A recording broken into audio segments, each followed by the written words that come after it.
The following is a presentation of Girard Sports Live.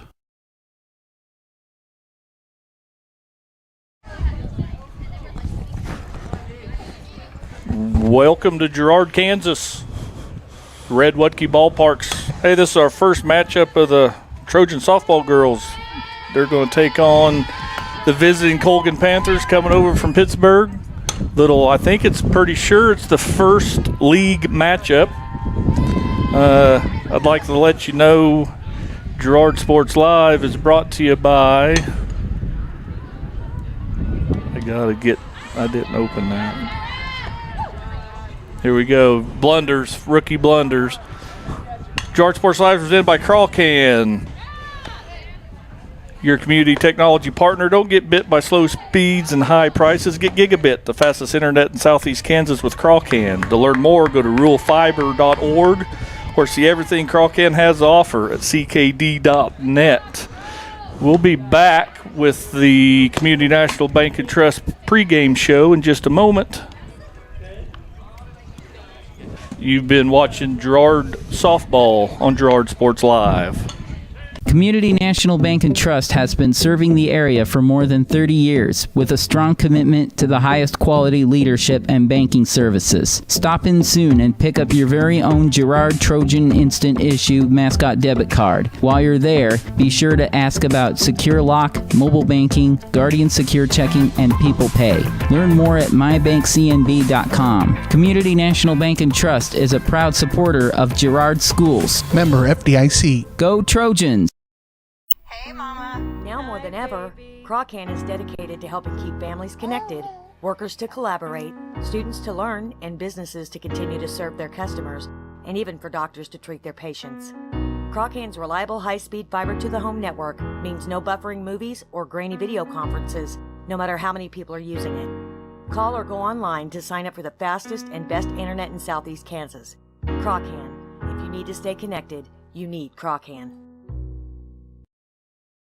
Whether you're trying to make the most of the next harvest, navigating a changing business landscape, or planning for the next chapter in your life, the professionals at Prime Accounting Solutions are here to help. With 10 locations, Prime Accounting offers convenient, friendly accounting and tax services at a fair price. Payroll, bookkeeping, business planning, personal tax filing, and more. And now Prime is the place to go for insurance. Trojan fans can find us at 408B North Grand in Pittsburgh or call 620-232-7305. To find a location near you, go to primeaccounting.net. The Producers Co-op Farm Store is committed to making your life easier by supplying you with the things you need for your farm and home. As always, the Producers Co-op Farm Store has a great selection of farm and ranch supplies, including pet supplies, ranch and corral building supplies and equipment, automatic waterers and feed bunks, tack, dog food, pet and animal health supplies, workwear, boots, and much, much more. Come in and check out the great deals on lots of new merchandise as well. Proudly serving Girard and the surrounding area, and proud to support the Girard Trojans. Celebrate, recognize, build. That's the promise of Scott Co. LLC Awards and Engraving. Owners Greg and Missy Scott are committed to helping their customers celebrate special moments, recognize achievements, and build relationships. Plaques and awards, custom leather patch hats, Trojan gear, trophies, corporate promotional items, and so much more. Plus, while you're there, stop in next door to find the latest fashions from Aubrey at Scott & Company. Scott Co. LLC. Learn more at scottcoawards.com or call 620-724-0341. At Girard Medical Center Clinics, we focus on what good health looks like for you. Personalized care by physicians and nurse practitioners that get to know you and your needs. Dedicated care for routine health visits or more serious chronic conditions. Convenient care in 6 Southeast Kansas communities. Care for your health, your way, in your backyard. Girard Medical Center Clinics. Frontenac, Arma, Cherokee, Girard, Uniontown, and now Fort Scott.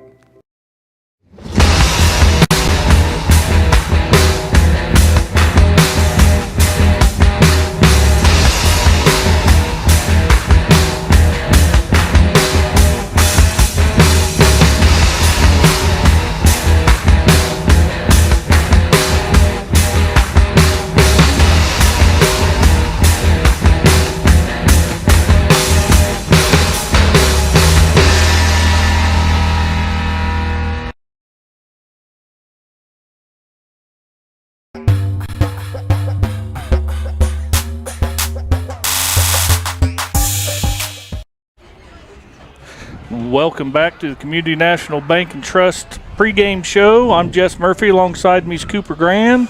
We're bringing you, like we said earlier, the Trojan softball girls against the Colgan Panthers here in Red Wetke Ballpark, home of the Trojans. Our pregame show is brought to you by Community National Bank and Trust, serving the area for over 30 years. Stop in soon and pick up your very own Girard Trojan instant issue mascot debit card. Community National Bank and Trust is a proud supporter of Girard schools. Learn more online at mycnb.com. Well, we'd like to talk a little bit. I talked to Coach Vinzi a little bit just about how his team's doing, how the season's going a little bit. We got a little wind in our mics. It's a little windy up here, but we'll fight through that. So last year the girls went 17-5, lost in the second round of regionals against the eventual state champion Frontenac Raiders. Then they started the season this year. I'm pretty sure they're 2-0. They've beat the Bet County and they've beat Riverton. I think they got rained out against Fort Scott. So I'm pretty sure that's all they've played so far. Vinzi's, those that don't know Coach Vinzi, this is his second stint as a head coach. He's pretty sure he's been coaching the Trojans somewhere 17, 18 years, 8 or 9 years as head coach. He's won a state championship. He's had I don't know how many third places, fourth places, runner-ups. Softball's been such a staple here in this town for a lot of years. So, and he's talking like he's got 9 seniors on this team. He's expecting another big year. But, of course, CNC's pretty loaded up, Cooper. Frontenac's a return state champion. They brought a lot of people back. But it's softball. Anything can happen any given day. So we're going to take our second break here. When we come back, we're going to have some area matchups in the starting lineup. First pitch is on the way in about 15 minutes. So stay tuned, and we'll be back in just a moment. Chicken Annie's of Girard is something to crow about. Their family-style restaurant continues a Southeast Kansas tradition with their specialty, fried chicken, plus famous homemade onion rings and a variety of other dishes that would satisfy any cravings, even homemade pie. Besides dining and carry out, Chicken Annie's of Girard also does catering in the area. Stop in on Highway 47 in Girard for a hearty meal, and follow Chicken Annie's of Girard on Facebook for specials. Farm Bureau is proud to support Girard High School student athletes. At Farm Bureau Financial Services, their #1 goal is to make insurance simple. Agents Judge Sasho, Lori Johnson, and Lisa Sasho take pride in educating their clients and members. There's a lot of information out there, and at Farm Bureau, they can explain it in a way that relates to you, so you can apply it to your life, family, farm, and future. To learn more, contact Judd, Lori, and Lisa at 620-724-4213. Go Trojans! You've enjoyed life. Over the years, your community has become your passion, something you hope future generations get to experience, just as you have. That's why the Girard Area Community Foundation has worked hard to help fulfill charitable goals and inspire generosity, meeting the needs of the communities they serve. Creating a legacy fund with GACF ensures what you leave behind is an effective and lasting improvement in the community you love so dearly. Make plans to visit GirardAreaFoundation.com, preserving traditions for those who follow. If you're in the market to buy or sell a house, land, or commercial space, look no further than Lehman Realty. Locally owned and operated, Jason Lehman and his staff are ready to meet the needs of every client. When it comes to your listing, you can trust that Lehman Realty will take the time to get to know you and your property. Lehman Realty is a proud supporter of Girard Trojan Athletics. Learn more at www.lehmanrealty.net. or call Jason at 620-724-8020. Mathis Drug Store Incorporated has a proud Girard history of more than 50 years.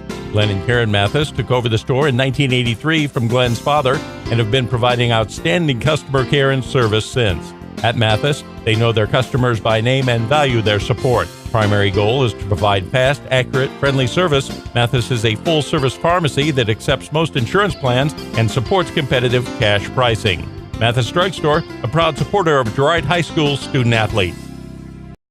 Call service is outstanding in their field. especially for those that are stuck, well, out standing in their field. Coles carries a wide selection of farm, industrial, and heavy-duty tires, all from the best brands in the business. And they've got farm service trucks ready to go. Plus, Coles continues to be the place folks go for car and truck tires, repairs, oil changes, and so much more. If you're in the market for new tires in Southeast Kansas, make the right call to Coles Service, 620-724-4121. See more at ColesServiceLLC.com.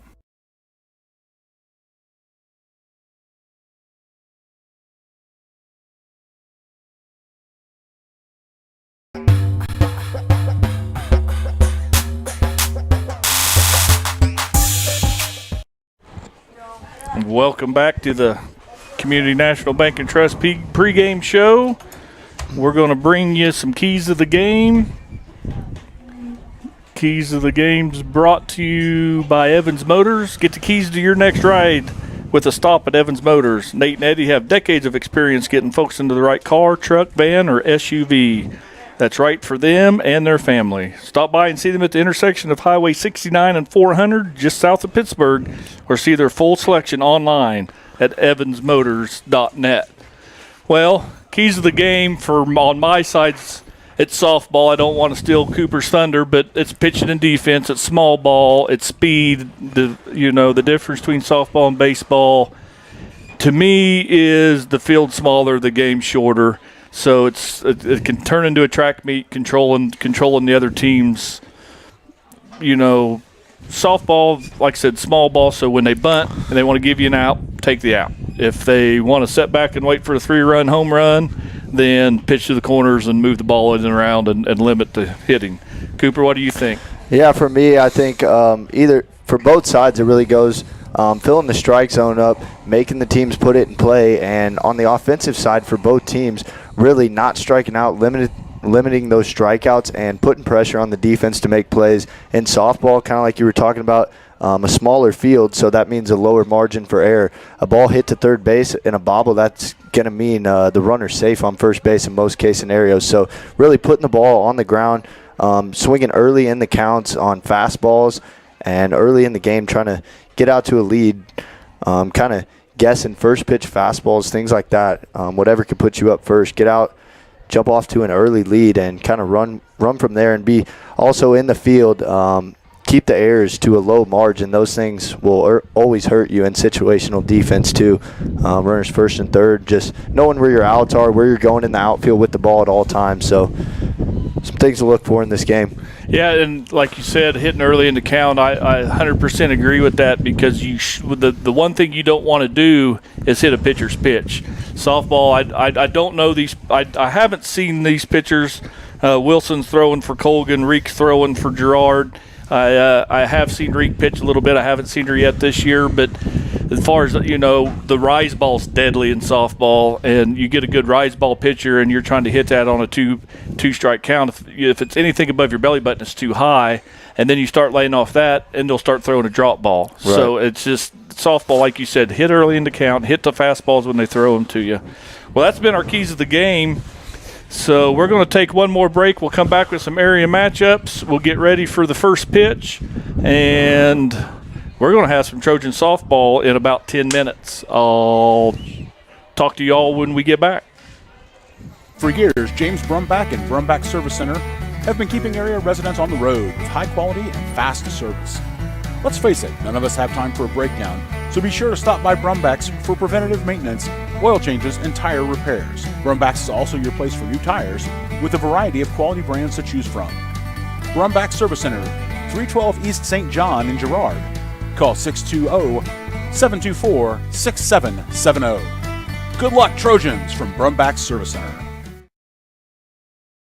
Hey, Mama. Now more than ever, Crawcan is dedicated to helping keep families connected, workers to collaborate, students to learn, and businesses to continue to serve their customers, and even for doctors to treat their patients. Crawcan's reliable high-speed fiber-to-the-home network means no buffering movies or grainy video conferences, no matter how many people are using it. Call or go online to sign up for the fastest and best internet in Southeast Kansas. Crawcan.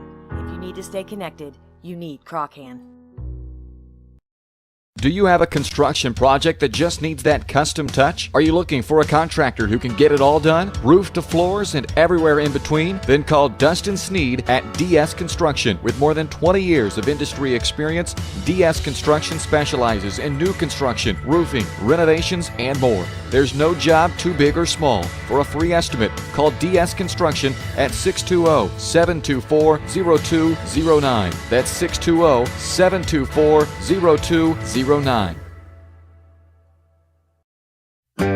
A partner in your fields and in your success. That's what you get with Murphy Seed. Channel seedsman Matt Murphy knows your fields and can recommend the elite seed products designed to perform in your area, maximizing the profitability of every acre. With Murphy Seed, you'll get year-round, hands-on, customized service. To learn more, call Murphy Seed at 620-249-6419. Your partner at every stage. Matt Murphy and Murphy Seed.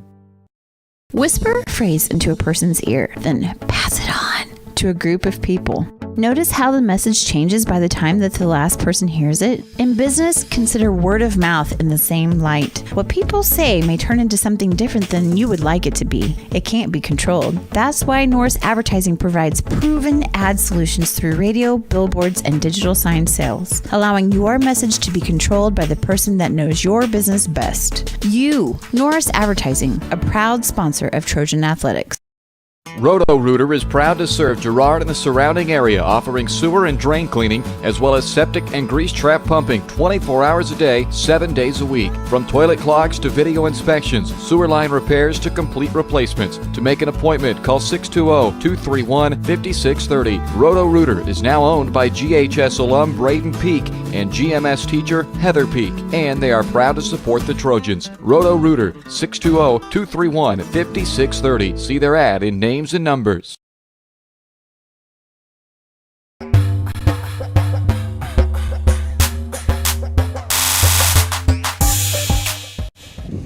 Welcome back to Community National Bank and Trust pregame show.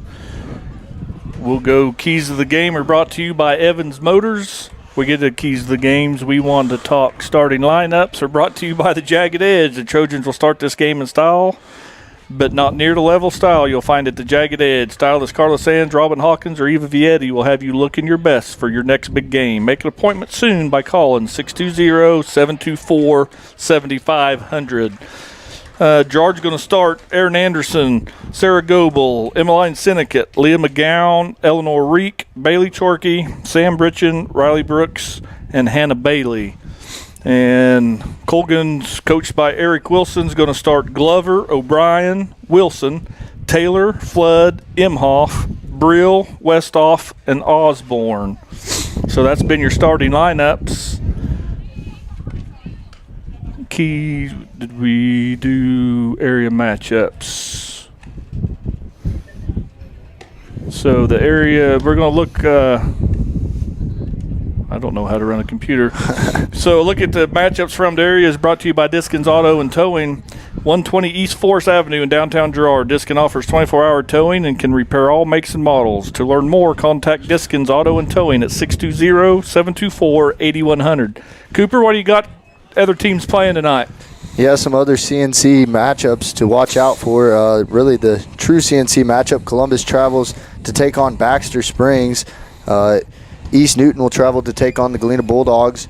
Riverton will be playing at Jasper. Fort Scott is going to be playing at Frontenac, and then Pittsburgh will be taking on Parsons tonight. So that's what I got for area matchups around southeast Kansas tonight. Yep, those area matchups again is brought to you by Diskins Auto and Towing. We're getting ready for the first pitch, and the first pitch brought to you by Larrett Ceramics, 503 West Maple in Girard. Stop by Larrett Ceramics for great gift ideas, supplies. Get a creative when it comes to gift buying, and get your friends and family a beautiful ceramic piece, or maybe even classes from Larrett Ceramics. Call 620-724-8442. So, Cooper, here we go. We're going to see what we got here as Glover's going to lead it off for the Colgan Panthers. And they're going to take high, ball one, first pitch. Eleanor Reek. Right-handed batters, Glover, the center fielder for Colgan. Going to take high again. Reek starting out 2 balls, no strikes. Yeah, wind blowing straight back at the press box tonight. Probably won't see too many balls leaving the yard today.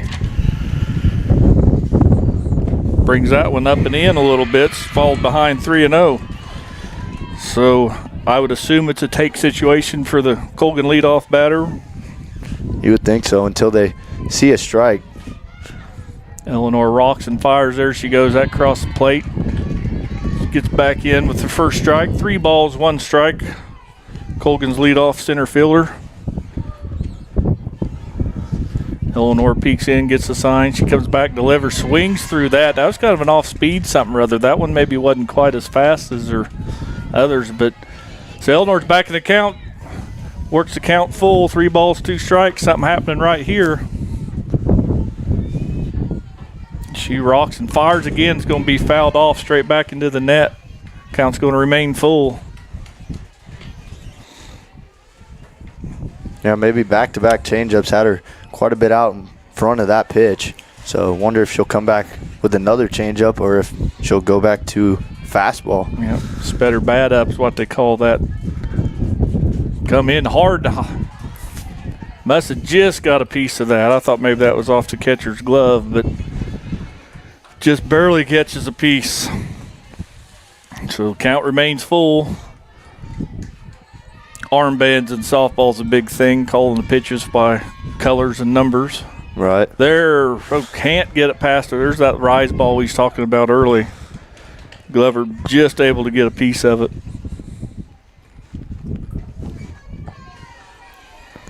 Trojan defense, lined up straight away as you can possibly be. Reek gets her sign. She rocks, she delivers there. She pulls the string a little bit, fires it right past her for the first strikeout.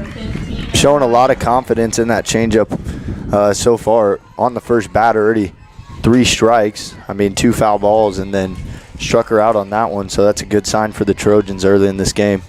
Yep. So that'll bring up O'Brien, the Colgan Panthers shortstop. She's just going to get started out with the strike right there, right down the pipe.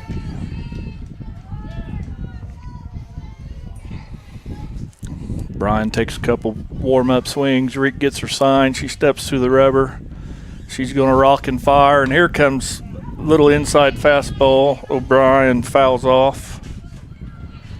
So complete different approach to this batter. Reek falls behind the first batter 3-0 and comes back to strike her out. She jumps up on this batter 0-2. We'll see if she can put her away right here.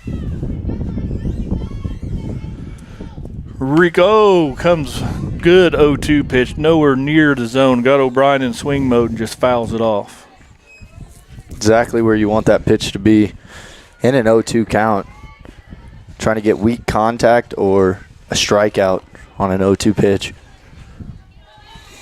Eleanor clears in for the sign. She rocks and fires, and again, something a little bit off speed. Has the batter way out in front. Fouling it off down the left side.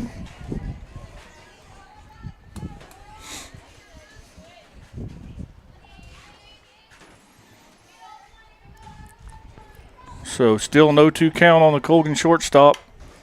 Right back at us. So might want to waste one right here. There's nobody on base. You might just roll one, throw into the dirt, just do something here to change this batter's eye level, because the longer she fouls these pitches off, more advantage might go to the hitter. Yeah, she's in swing mode right now. Yep, that's going to draw foul. We got a big old wind. Chorky kind of couldn't catch up to it. Ball bounces over the fence. Still 2 strikes. Eleanor hadn't thrown a ball yet to this batter. O'Brien has just been aggressive about swinging at everything she sees. So we get a new ball thrown in here. Eleanor wipes a little sweat off her brow. What a beautiful spring day we have outside. Yeah, it doesn't get much better than this. So Reek glares in, gets her sign, she rocks and delivers, and there we go. She caught the plate there, but changed the eye level, took it low. So it might, like we talked about earlier, still an 0-2 count no matter how many pitches she's thrown. So, I don't know must be playing the national anthem from the baseball side. So we'll take a quick little 30-second break, and we'll be right back You're watching Girard Sports Live. For years, James Brumback and Brumback Service Center have been keeping area residents on the road with high quality and fast service. Let's face it, none of us have time for a breakdown, so be sure to stop by Brumback's for preventative maintenance, oil changes, and tire repairs. Brumback's is also your place for new tires with a variety of quality brands to choose from.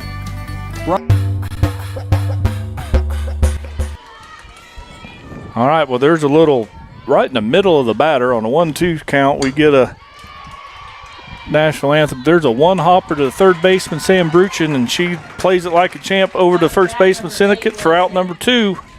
Well, Brian grounds out 5-3 if you're keeping track at home. That's going to bring up the pitcher for Colgan, Wilson. She bats from the right side. She's deep in the batter's box. A lot of times you see these softball girls bat early front of the box, and they always claim that try to hit the ball before it breaks, but I don't know if that's true or not. I've just heard that saying a lot over the years.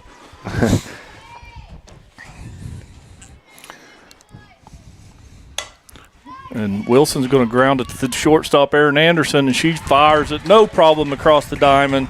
1-2-3 go the Colgan Panthers. Eleanor Reek, after starting a little rocky, settles in and finishes off to Colgan. We'll have the Trojan in the home half of the first when we come back. You're watching Trojan Softball, Girard Sports Live. If you're in the market to buy or sell a house, land, or commercial space, look no further than Lehman Realty. Locally owned and operated, Jason Lehman and his staff are ready to meet the needs of every client. When it comes to your listing, you can trust that Lehman Realty will take the time to get to know you and your property. Lehman Realty is a proud supporter of Girard Trojan Athletics. Learn more at www.lehmanrealty.net or call Jason at 620-724-8020. Mathis Drug Store Incorporated has a proud Girard history of more than 50 years. Glenn and Karen Mathis took over the store in 1983 from Glenn's father and have been providing outstanding customer care and service since. At Mathis, they know their customers by name and value their support. Primary goal is to provide fast, accurate, friendly service. Mathis is a full-service pharmacy that accepts most insurance plans and supports competitive cash pricing. Mathis Drug Store, a proud supporter of Girard High School student-athletes.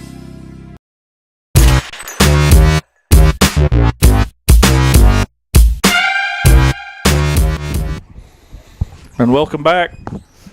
Home half of the first inning, 0-0. Trojans are going to run out Anderson, Goebel, Syndicate. Anybody gets on, Leah McGowan. Wilson pitching for the Colgan Panthers. Like I said, I haven't seen this girl pitch. I have no idea. We didn't get a roster with classes or anything. I can tell you, Erin Anderson, starting shortstop, sophomore. She's going to bat from the right side. She's going to take strike one across the knees, inside corner. Wilson looks like she's typical fast pitch pitcher, not real herky-jerky. She gets the sign. She steps and delivers. She's going to leave it up. Anderson's going to get it up into that wind. She's going to fly out to Osborne out in right field for just a routine fly ball for out number 1. And that'll bring up the Trojans' right fielder, Sarah Goebel. Sarah's a senior like we talked about earlier. I think there's 9 seniors on this team. So what a program that Vinzi and prior coaches have built. She's going to bat from the right side as Goebel. She's going to be first pitch hacking. She swings through a pitch for strike one. So nobody on, nobody out. Or nobody on, 1 out, my bad. Goebel's choked up on the bat a little bit. Wilson gets her sign. She rocks, delivers. Goebel's going to drive it to the ground. It's going to be a tough play. Westhoff fields it, and she's got her. Nice throw across the diamond from Westhoff to get a speedy Sarah Goebel. So after all that, we're going to bring up Aaron Syndicate, Trojan first baseman.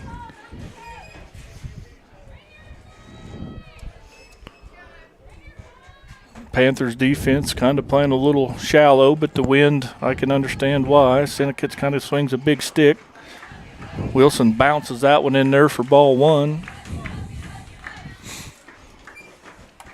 And see, it being a league game tonight, Cooper, we're going to get both ends of it. We got a doubleheader tonight.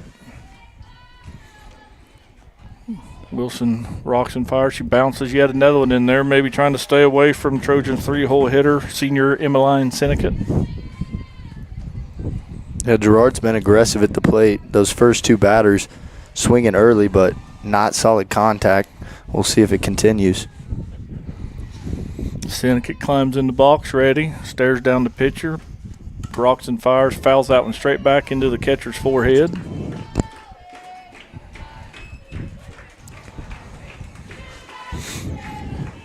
Everybody seems to be all right.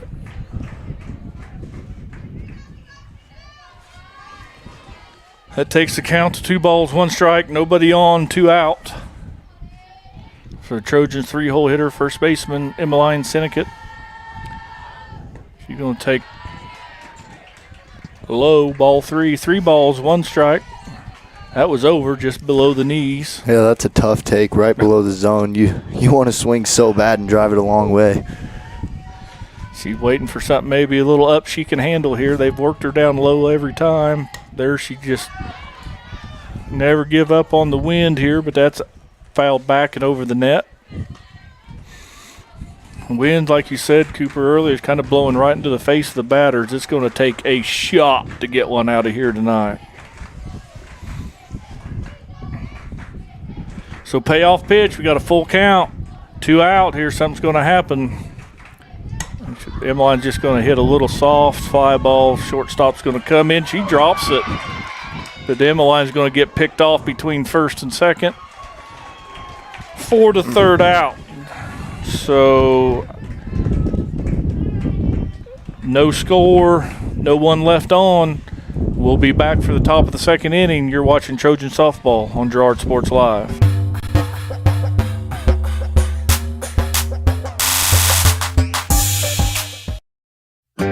A partner in your fields and in your success. That's what you get with Murphy Seed. Channel seedsman Matt Murphy knows your fields and can recommend the elite seed products designed to perform in your area, maximizing the profitability of every acre. With Murphy Seed, you'll get year-round, hands-on, customized service. To learn more, call Murphy Seed at 620-249-6419. Your partner at every stage. Matt Murphy and Murphy Seed. Whisper a phrase into a person's ear, then pass it on to a group of people. Notice how the message changes by the time that the last person hears it? In business, consider word of mouth in the same light. What people say may turn into something different than you would like it to be. It can't be controlled. That's why Norris Advertising provides proven ad solutions through radio, billboards, and digital sign sales, allowing your message to be controlled by the person that knows your business best. You, Norris Advertising, a proud sponsor of Trojan Athletics.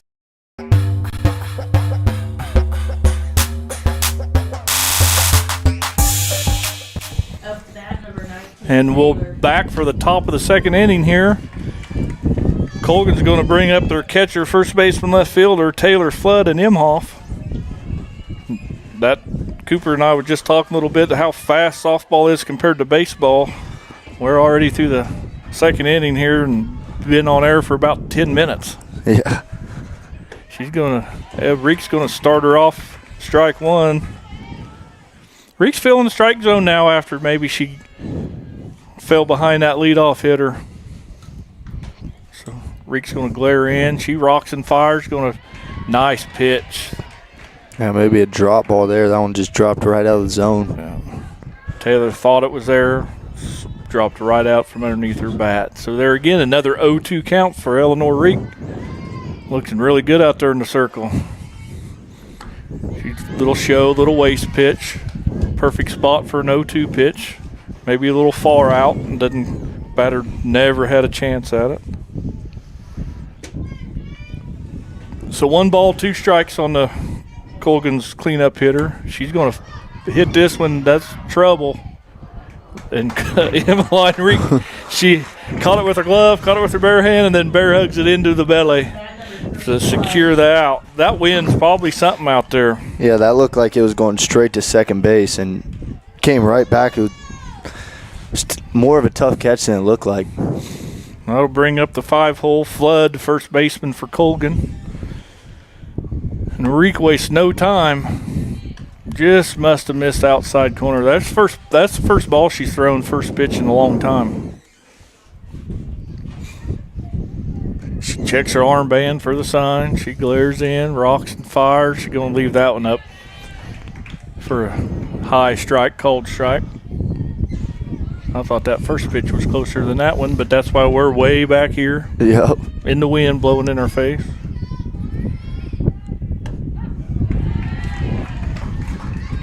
Strike 2 right there, outside corner, upper edge, I would guess, from up here. So Reek's back in the count here. 1 ball, 2 strikes, 1 out on Colgan's first baseman. Reek glares in, she rocks, she fires, and she's going to hack that foul right off the protective fencing of the Trojan dugout. Again, Trojans playing pretty much straight up defense. They're going to have to be aware of that wind that we've already seen play havoc on the Colgan shortstop, and the Trojan middle infield pitcher ends up fielding the ball intended for the second baseman. So there's a ball hit high to left field. Chorky's going to play the wind. She's going to camp underneath it and make a routine can of corn catch out in left field. So that'll bring up the Colgan's left fielder, Imhoff. Reeks face 5, retired all 5. Doing a good job of using her defense. Got 1 strikeout.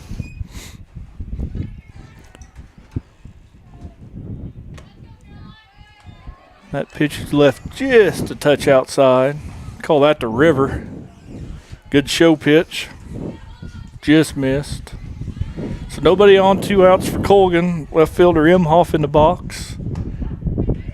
So Reek comes outside show, comes flying in inside corner for strike 1. Evens the count, 1 ball, 1 strike. Reek wastes no time. She gets that ball and she's ready to throw it back across there. There she's going to hit a little 2-hopper to Reek. He's going to underhand it over to Syndicate for the final out of the inning. So the Trojans have seen 6 batters. They've retired all 6 of them. We'll be back. You're watching Trojan Softball on Girard Sports Live.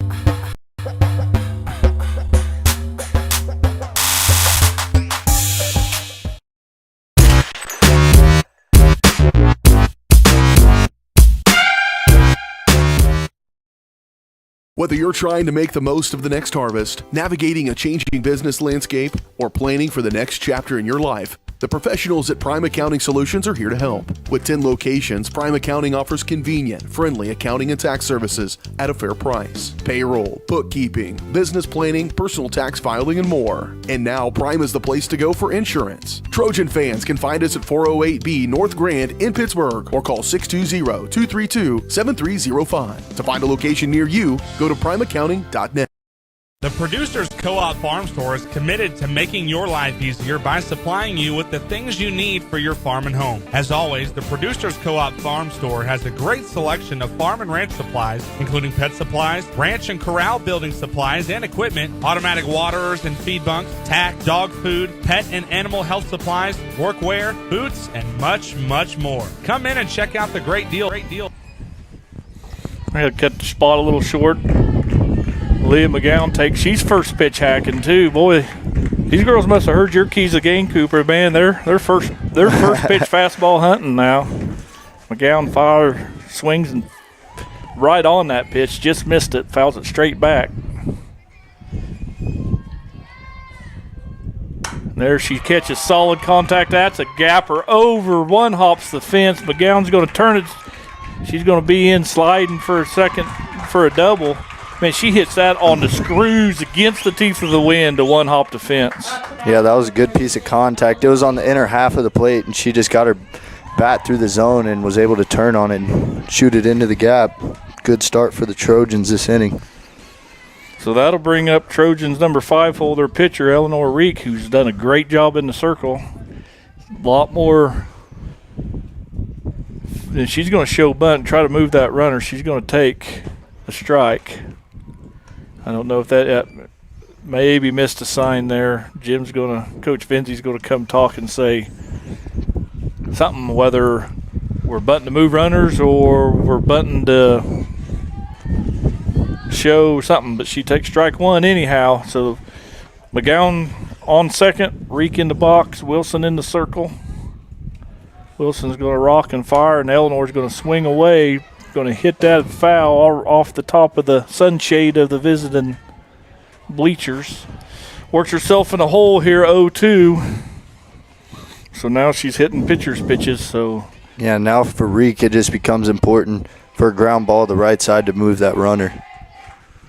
Productive outs. Oh, and a strikeout look, and Eleanor gets caught. And that's where hitting early in the count we talked about is very, very important. So that'll bring up Trojans left fielder Bailey Chorkey. See what she can do. Senior again. She's going to take first pitch strike. So Trojans get their leadoff player on with a double. And then Reek's unable to advance her over. See if we can't move a runner or do something here. Bailey's going to be, she's going to foul this off. We talked about how good a job Wilson or Reek was doing filling the strike zone full of strikes. Wilson for Colgan's, she hasn't thrown very many balls either. No, she's doing a great job. 5 of 6 first pitch strikes so far. Her only first pitch ball was the first batter of the game. She bounces that one in there. Colgan's catcher Taylor does a great job of just gathering that through her chest protector to keep McGowan at second base. Still 0-0, bottom of second. There's a changeup. Bailey waits back on that, and she smokes it to the shortstop. Everybody's going to be safe right here. First baseman drops the ball. McGowan's going to go ahead and take third on the throw. So I'm going to have to credit Chorkey with an error on the first baseman, but regardless, that's a great productive out, moving that runner to third. Yeah, it was a hard ground ball. That's all you want, is putting the ball in play, putting the pressure on the defense and things like that. You'll get rewarded with. That'll bring up the Trojan third baseman, Sam Bruchin, with runners at the corners and one out. And she's going to go ahead and just take a strike here to give Chorkey second base. That's kind of a big difference in baseball and softball, too.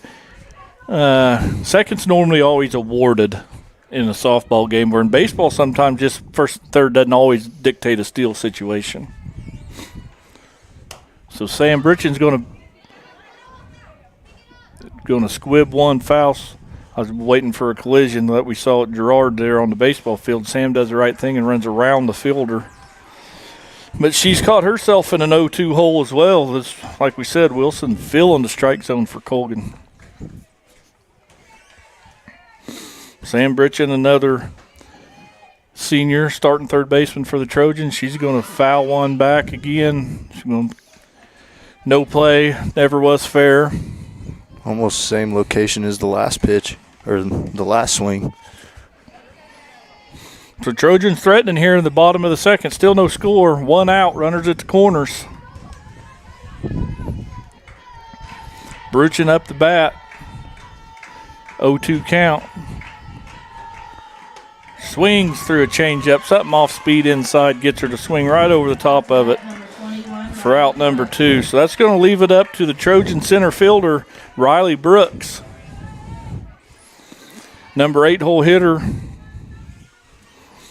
With runners in scoring position, she's got the ducks on the pond. We'll see if she can't get them home. She's first pitch hit, and that's going to fall in for a base hit. That'll score at least one. She bobbles it out in right field to bring Chorkey in, and she fires it into the pitcher. Brooks is going to stay at first, but with a 2-out RBI single by Riley Brooks. What a great piece of hitting that was. The Trojans take the lead 2-0. That'll bring up Trojan second baseman Hannah Bailey.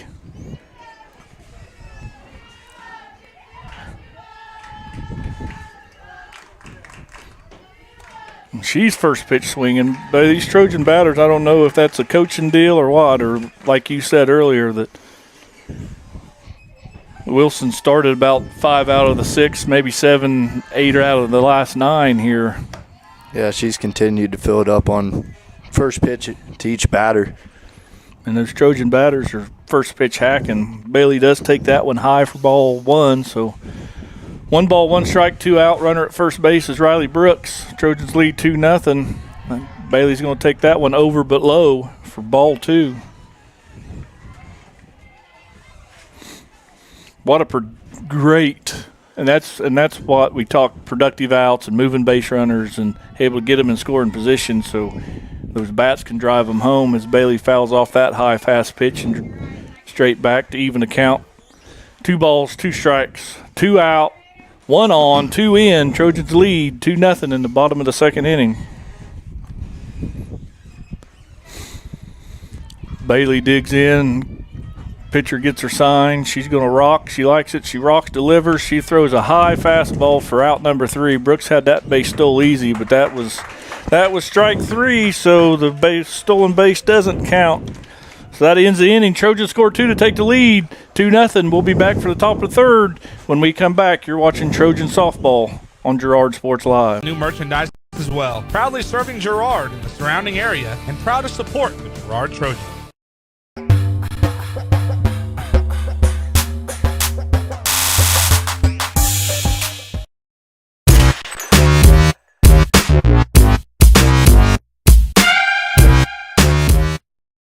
Roto-Rooter is proud to serve Girard and the surrounding area, offering sewer and drain cleaning, as well as septic and grease trap pumping 24 hours a day, 7 days a week. From toilet clogs to video inspections, sewer line repairs to complete replacements. To make an appointment, call 620-231-5630. Roto-Rooter is now owned by GHS alum Braden Peak and GMS teacher Heather Peak, and they are proud to support the Trojans. Roto-Rooter, 620-231-5630. See their ad in names and numbers.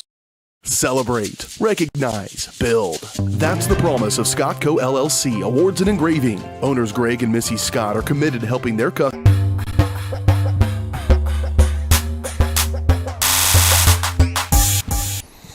Welcome back. First pitch strike here on second baseman Brill for the Colgan Panthers as the Trojans defend the top half of the 3rd, up 2-0. 2 runs of their own in the bottom of the 2nd. So Reek again starting first pitch strike. Brill's gonna hit this at shortstop Anderson, who has no problem just scooping that up, firing it across the syndicate for out number 1. And Anderson looks smooth over there at shortstop, Cooper. Yeah, that was a strong throw across the diamond. So that'll bring up Panthers third baseman Westhoff.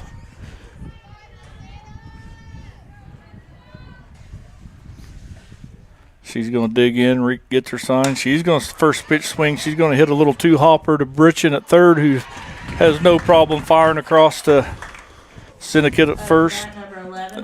I think that's 3 pitches and 2 outs. You can't get much more efficient than that for Eleanor Reek. That brings up Colgan's right fielder, Osborne. She comes up with 2 out, nobody on. She's first pitch swinging, a little bit behind that fastball. Reek might not want to off-speed any of this right here. Looks like Osborne was quite a ways behind that pitch.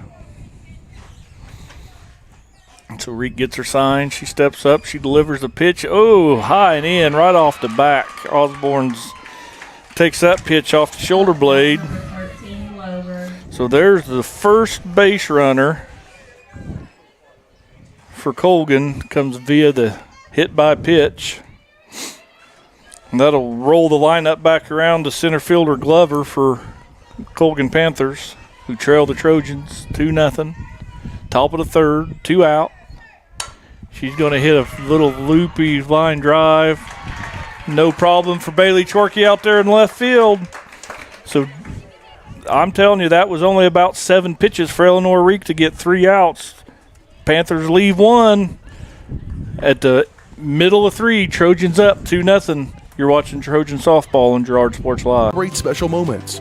recognize achievements, and build relationships. Plaques and awards, custom leather patch hats, Trojan gear, trophies, corporate promotional items, and so much more. Plus, while you're there, stop in next door to find the latest fashions from Aubrey at Scott & Company. Scott Co. LLC. Learn more at scottcoawards.com or call 620-724-0341.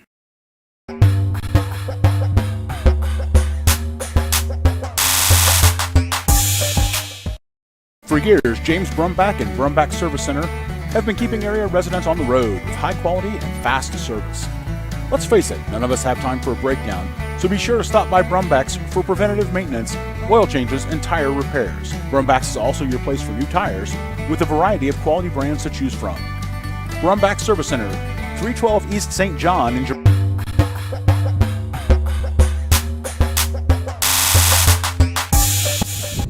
And we're back for the home half of the third inning. Trojans up 2-0. They've rolled the lineup around. Aaron Anderson, Trojan shortstop, will lead this inning off for the second time this game.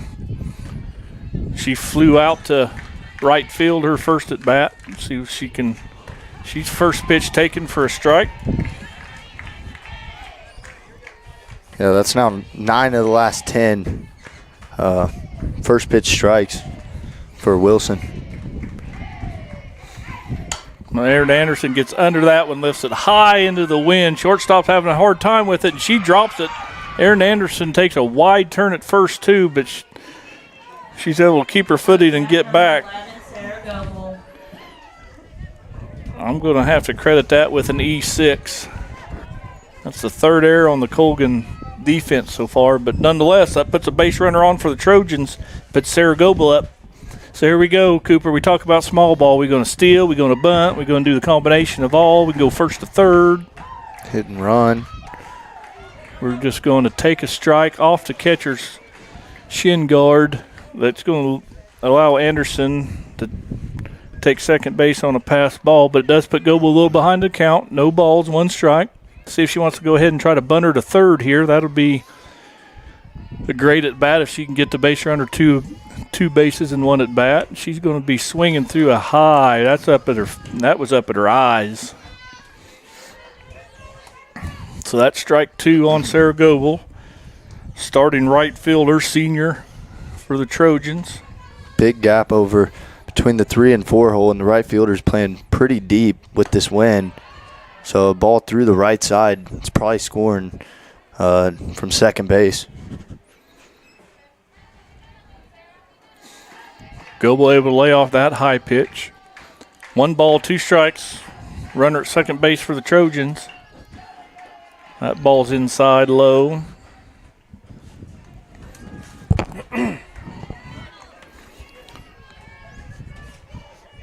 It's one of them. I don't know, Cooper. One of us that has some wind in our mic, whether it be me, you, or it's probably the crowd mic outside. Combination of all of them, I guess. It's pretty breezy blowing right in our face. Goebel's able to catch up with that high pitch, fouls it straight back and off the net. Count stays even at 2-2. Still got a runner at second. Aaron Anderson, she reached by an error, stole second on a pass ball. Trojans lead 2-0 here in the bottom of the third inning. Goebel's going to hit this. It's going to be to the gap, and that left fielder's going to be able to track it down, and Anderson didn't get a great read. Not sure she could have tagged on that play anyway. Short field in the outfield, but so that's going to be a fly ball to left field for out number 1. Going to bring up Trojan 3-hole hitter, first baseman Emmeline Sinnecott. See if she can have a productive out and move a runner. I'd be looking something you can handle first pitch here if I'm Emmeline. And that was knee-high outside corner. Strike 1.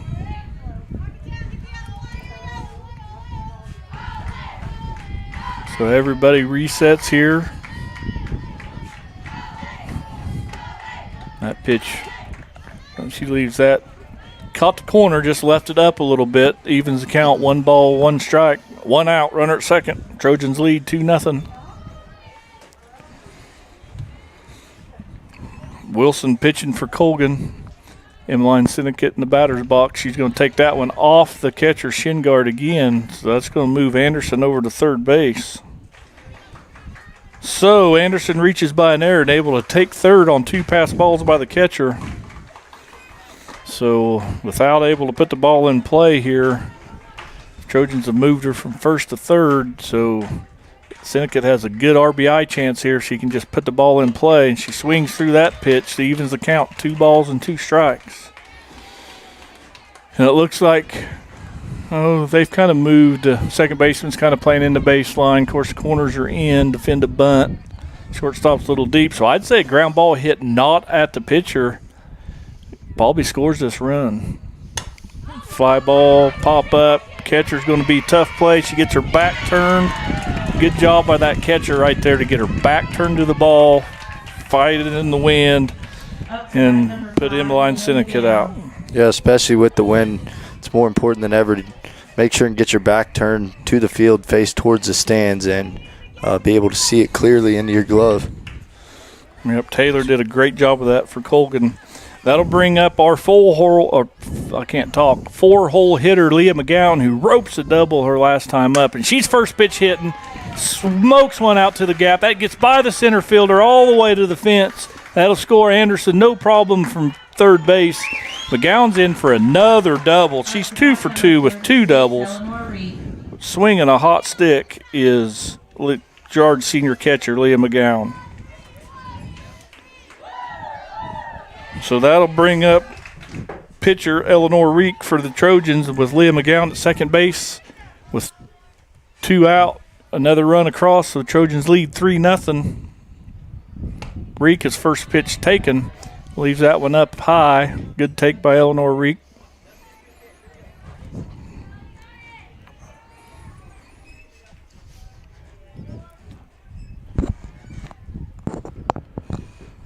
Colgan pitcher, she fires that one across there. That's across the plate but low, so 2 balls and no strikes on this wonderful, not a cloud in the sky, 80-degree spring day. But to get 80 degrees this early in the year, we're going to have some wind, and we do have that south wind blowing hard. That pitch catches the inside corner for strike 1. So 2 balls, 1 strike, runner at second base, 2 out. Trojans up 3-0, bottom of the 3rd inning here. See if we can't tack another one on. Wilson, she rocks and fires, and Eleanor Reese going to take low. 3 balls, 1 strike on the Trojan senior pitcher Eleanor Reek.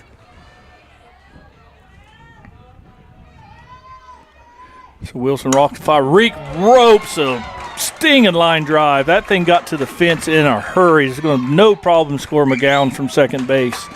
Eleanor Reek, I tell you what, she couldn't have hit that any harder. If that ball, that's the one to hit that maybe gets in the air, goes over as hard as that ball was hit. Yeah, it got to the fence in a hurry, and it had already hit the fence before she'd even got to first base. It just shows how hard it was hit. Yeah, she smokes that one. And on the previous double by McGowan, the center fielder, left fielder, one of them kind of misread it. You wonder, since Colgan didn't take in and out, if that might be a factor in that there of how they're reading the balls off the turf, since most teams playing high school aren't used to playing on turf fields. I agree. So we're going to have a courtesy runner over there at first base. Looks like the younger McGowan sister, Elena McGowan. And Bailey Chorkey's first pitch hacking. She fouls it back and out of play. So we have a runner at first, 4 across. We've scored 2 in the second and 2 in the 3rd. Trojans lead 4-0. See if Bailey Chorkey can move a runner. Hard to score from first base on a small field like this. Going to take a changeup. It's going to float high and outside. And with the wind blowing here, we can hear Coach calling colors and numbers, so everybody checks their wristband and puts the play in. And Bailey Chorkey hits that one hard and a mile high, but it's just a routine fly ball for the left fielder. Trojans add 2 more. We'll have the top half of the 5th when we come back. Trojans lead 4-0. You're watching Trojan Softball on Girard Sports Live. Call 6 320-724-6770. Good luck, Trojans, from Brumback Service Center. Community National Bank and Trust has been serving the area for more than 30 years with a strong commitment to the highest quality leadership and banking services. Stop in soon and pick up your very own Girard Trojan Instant Issue Mascot Debit Card. While you're there, be sure to ask about Secure Lock, mobile banking, Guardian Secure Checking, and People Pay. Learn more at mybankcnb.com. Community National Bank and Trust is a proud supporter of Girard Schools. Member FDIC. Go Trojans!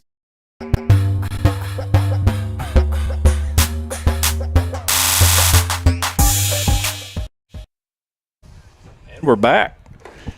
Fast pitch softball is a fast game. We don't have a lot of downtime between innings, so Up to that, number 15. Trojans score 2 more across in the bottom of the third. That's going to bring us to the top of the fourth. Colgan's going to bat their shortstop O'Brien, who grounded out to third base last time up. Reek was so efficient in her last inning. See if she can't continue that trend. She glares in, gets her sign, she rocks and delivers. They're going to put a bunt down. There's going to be a first baseman syndicate over to second base Hannah Bailey cover, and they defended that perfect. That goes 3-4 for the first out. And that's why fast pitch softball, you see both corners always play up in front of the bag to defend that play right there. 60-foot bases. You don't have to be real fast to reach on bunts. No, that looked really smooth. You can just tell how many times they've worked on that in practice, the situational defense. So that brings up Colgan's pitcher, Wilson. She looks at ball one. Panthers trail the Trojans 4-0 here in the top of the fourth. Trojan defense straight up. Reek brings that, just missed the inside corner. So 2 balls, no strikes to Colgan's 3-hole hitter, their pitcher, Wilson.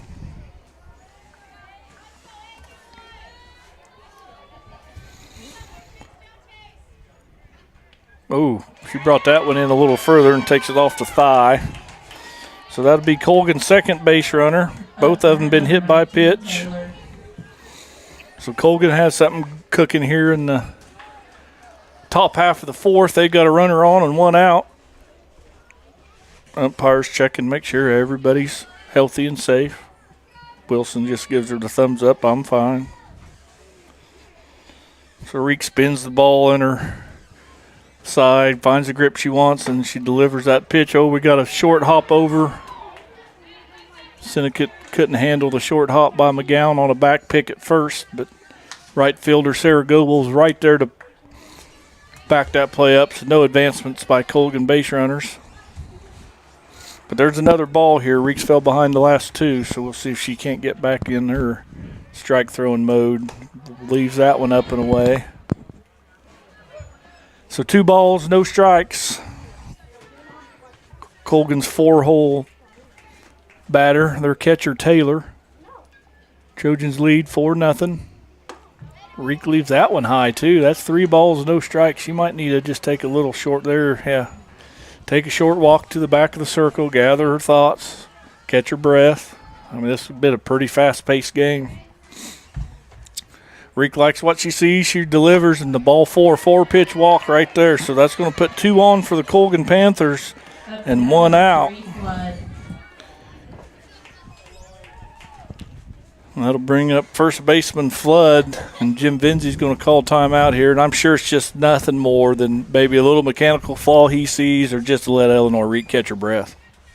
Yeah, just calm her down. I mean, they're one ground ball away from getting out of this inning, so agree with you, just calming her down and telling her to fill the zone, get back in there, strike 1.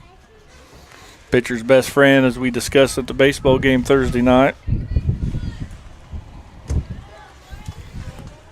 So that short little brief meeting is over. Colgan's got runners at first and second and 1 out. Threatening here at the top of the fourth. Trojans still lead 4-0. There you go, Miss Reek. That was right down the middle, belly button high. You're right. She just wanted to throw a strike, and after a 4-pitch walk, Colgan wanted to see her throw one. So Reek gets ahead Leaves that one a little high to even the count at 1-1. So 2 on, 1 ball, 1 strike, 1 out. Trojans lead 4-0 on a beautiful afternoon here in Girard, Kansas. Yeah, I was going to say, she pulled a string on that changeup and had Flood way out in front of it. So 1 ball, 2 strikes here. And you're right, Cooper, a ground ball, especially right at the third baseman, this inning's over. She leaves that one outside. I don't know if she's trying to spin that. I don't know if that's a curve ball, if the rise ball's just getting away from her a little bit, but that pitch there she seemed to having a hard time command. So 2 on, 2 balls, 2 strikes for there was what we was talking about. She still has time to get an out, but it's a good job there by Trojan third baseman Brutchen to just knock that down in fair territory and get an out. But yep, they held the runners where they were before that and still picked up an out. So productive defensive play by the Trojans. Yep, so Flood reaches first on a fielder's choice. So that'll bring up Imhoff, the left fielder. She takes ball 1.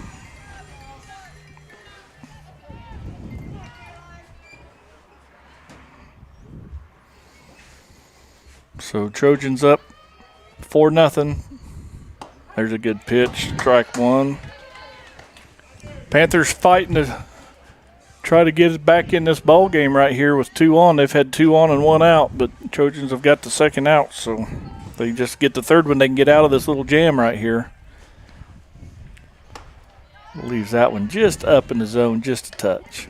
Yeah, that was a good pitch. Outside corner's a great spot to locate it all day. Last couple innings, you've seen her put it on the outside zone or the outside corner, and some Colgan hitters have just rolled over on it to short and third base. And Imhoff is going to hit a short little flare to Syndicate at first to end the inning. So Panthers threaten, but they don't get any across. Trojans still lead 4-0. We'll be back for the bottom of the 4th. Trojans leading 4-0. You're watching Trojan softball on Girard Sports Live.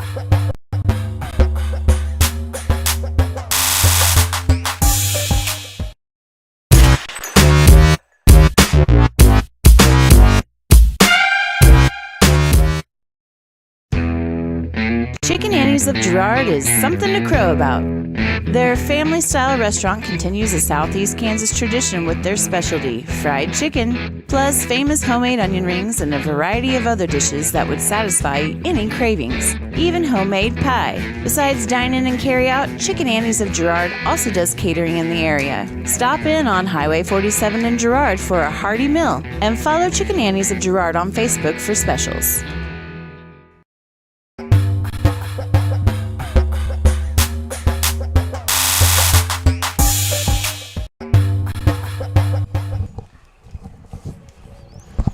Welcome back, Red Wetke Field, Girard, Kansas.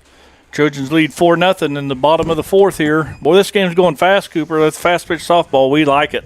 Yeah.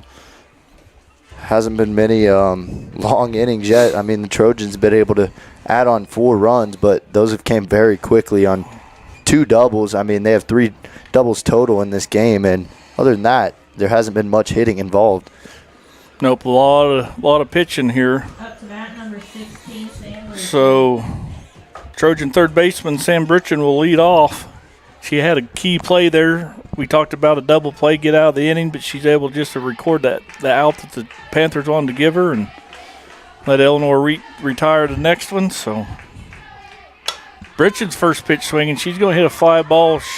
Second baseman's going to come over, make the play in the wind. That ball probably gets to right field if the wind isn't blowing, but that's going to be a fly out to second baseman for the first out.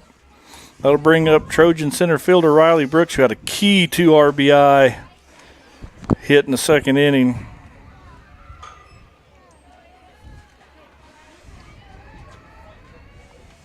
She's going to rope one to the third baseman. Boy, Riley Brooks swinging a hot bat. She can't hit that any harder. So that's just a line drive to the third baseman. Second out. Earlier there again, Wilson's thrown 2 pitches and she's gotten 2 outs. So that'll bring up Trojan second baseman Hannah Bailey. She takes high and outside for ball one.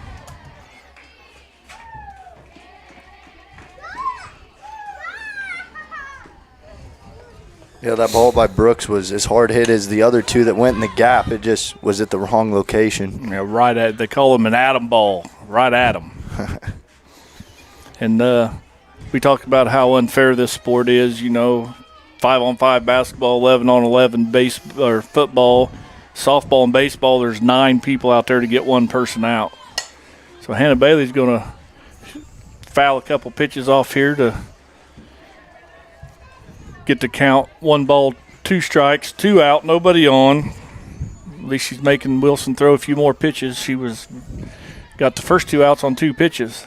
So Bailey's doing her job getting the pitch count up. She's going to hit a nice little line drive out to left field. She's going to be on with the line drive single. Up to that, number 9, Aaron Anderson. So the Trojans getting good looks at this pitcher here, swinging the bat well, all up and down the lineup. That'll roll the lineup over back to the leadoff hitter, Aaron Anderson, who's flew out to right field and reached by a error by the shortstop. She's first pitch. She's hit a rope, but the wind's going to carry that right over to the left fielder, who fights the sun and the wind to make the catch. So that'll end Trojans' 4th inning. We'll be back for the top of the 5th. Trojans leading 4-0. You're watching Trojan Softball on Girard Sports Live.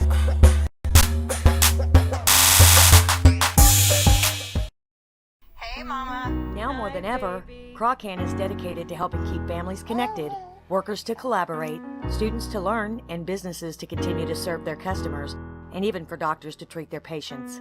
Crawcan's reliable high-speed fiber-to-the-home network means no buffering movies or grainy video conferences, no matter how many people are using it. Call or go online to sign up for the fastest and best internet in Southeast Kansas. Crawcan. If you need to stay connected, you need Crawcan. Do you have a construction project that just needs that custom touch? Are you looking for a contractor who can get it all done? Roof to floors and everywhere in between? Then call Dustin Sneed at DS Construction. With more than 20 years of industry experience, DS Construction specializes in new construction, roofing, renovations, and more. There's no job too big or small. For a free estimate, call DS Construction at 620-724-0209. That's 620-724-0209.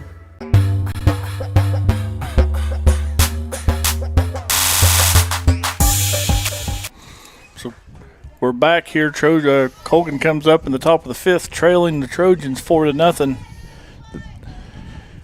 So Brill's gonna pop it straight up. First baseman Aaron Syndicate, you could hear her in the stand yelling, "I got it, I got it, I got it," to call off her catcher and her pitcher for the out. So 1 pitch, 1 out on a fly ball to the first baseman. That'll bring up Westhoff. She grounded out to the third baseman her first time up. In a 7-inning ball game, Colgan's running out of chances here. Westhoff's going to foul that one off to the right side, way out of play.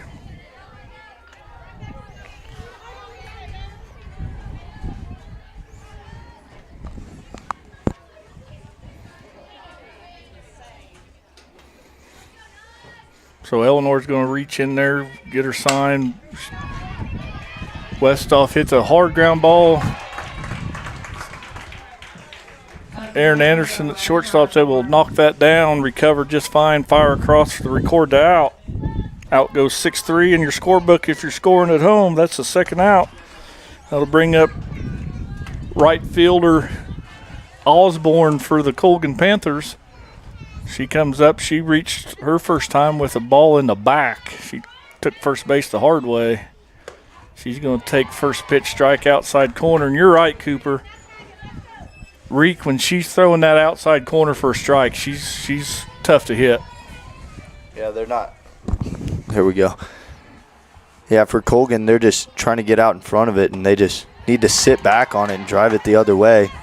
But so far, they haven't been able to do that. Reek's been throwing them off balance, throwing her changeup with confidence and her fastball. She's been able to locate it pretty well to this point in the game.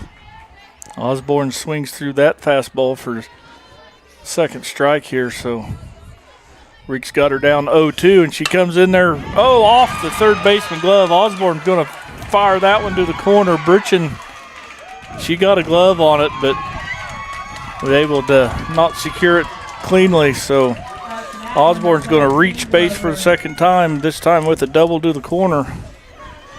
So Panthers aren't going down without a little bit of a fight. That'll roll the Panthers lineup over back to their leadoff hitter Glover for her third at bat. She has walked and flew out to left field. She digs in there and takes first pitch, and she's going to swing. Burchin's going to play that on the short hop, and she's going to fire it across, no problem for out number 3. Colgan leaves one on base. They trail the Trojans 4-0. We'll be back for the home half of the 5th. You're watching Trojan Softball on Girard Sports Live.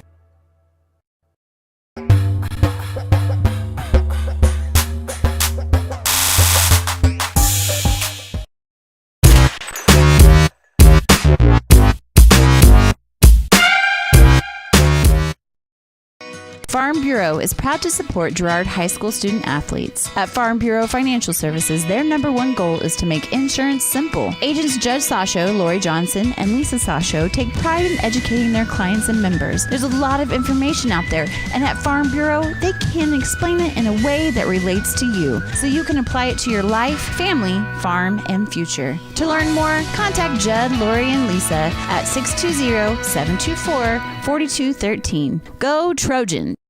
Farmers.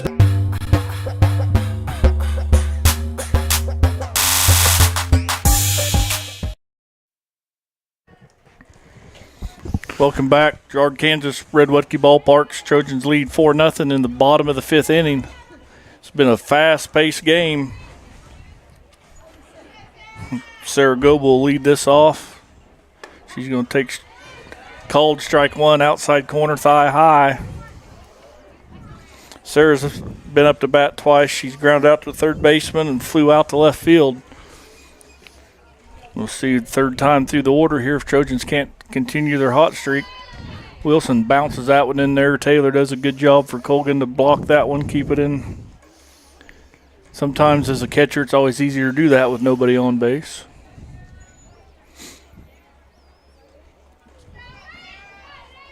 Sarah waits the pitch from Wilson. She's going to rope that one off the top of the glove by the shortstop. Takes a little turn there at first. Left fielder does a great job to get that back in on that single by Sarah Goebel. Trojans the last few times up here, Cooper, they've gotten good wood on the ball now. They're getting some hard hits. Yeah, it's a good sign. They've had a couple hard lineouts and really making everything tough on the Colgan defense at this point.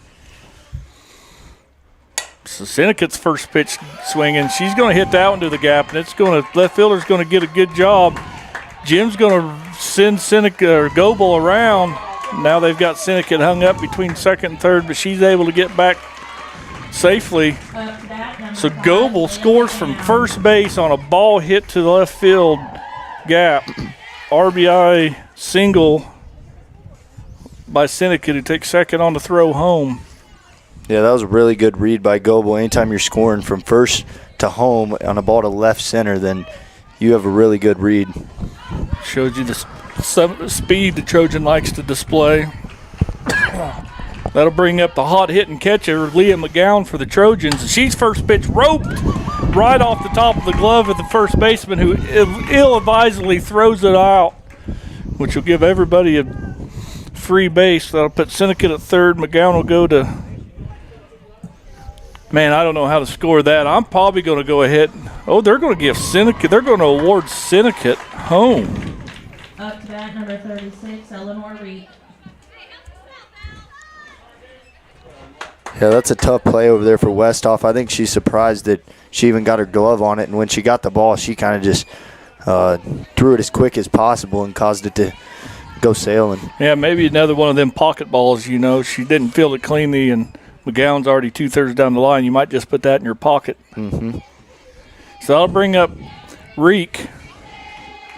Trojan pitcher looks at ball one, And there again, here we go. Trojans got 2 across already and nobody out in this inning with a runner at second base.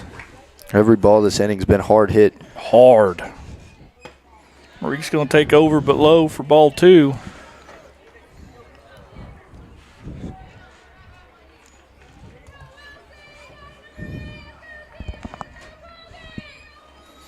So Wilson here. There's a little dying quail. That's going to fall in. McGowan didn't get a good look at it. Ball's coming in behind her, so Reek will stay at first base with a single. McGowan didn't get a real good read, so she didn't have a break with nobody out. Didn't want to get doubled off second, so she's only able to get to third. So we have a courtesy runner for pitcher. That'll be the young McGowan girl, Elena McGowan. So we got sisters on the corners. McGowan girls filling up the bases for the Trojans, who lead this 6-0, nobody out.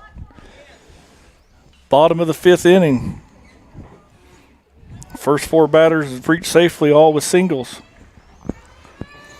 That'll bring up left fielder Bailey Chorkey. Bailey's going to foul one back to the net right to us. Bailey's hit, she's reached on an error and hit a fly ball to left field. That ball was hit extremely hard, just out into the wind, knocks it down. So we just get a productive out here. Another RBI, just put the ball in play. I think Colgan's conceding a run on the infield here. Ooh, she takes strike 2 as McGowan takes second base. That puts Chorkey in a hole 0-2. I'm sure she maybe had to take sign to get the runner out of double play.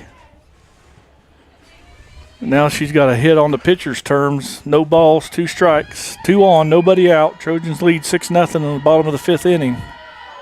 She bounces out in there, gets by the catcher. Leah McGowan's going to score. Elena McGowan's going to take third.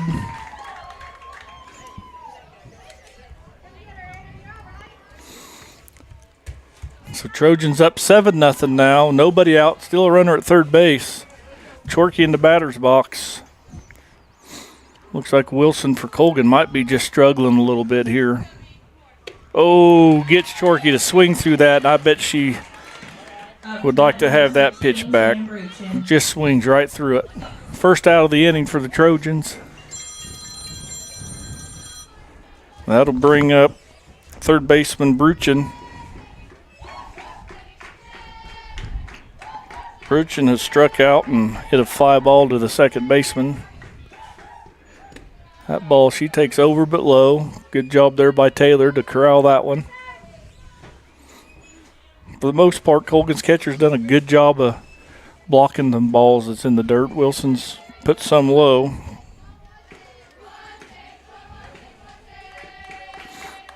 So Wilson gets the sign she likes. She steps back and pitches, and there's Bruchin, hits a rope to the gap in left center field. Trojans are just wearing that out. Bruchin rounds first, and she's going to be in with a stand-up double, RBI double, scores Elena McGowan. Puts the Trojans up 8-0 here in the 5th inning with still a runner at second base and 1 out. Man, they are just wearing that right center field gap, or left center field gap out. Yeah, I'm surprised there hasn't been a mound visit yet just to try and calm her down a little bit. I don't know what's going through her mind. I mean, Girard's third time through the lineup really starting to tee off. Yeah. This is Riley Brooks, and Riley's only had 1 single, but she has hit the ball hard twice. Yeah, she had that RBI single to right field, the little bloop in front of the right fielder to get the first 2 Trojan runs across. We're going to have a pinch runner for our third baseman. So this is a pinch runner. They'll have to enter her into the ball game. So that'll be Jaden Hawkins will enter.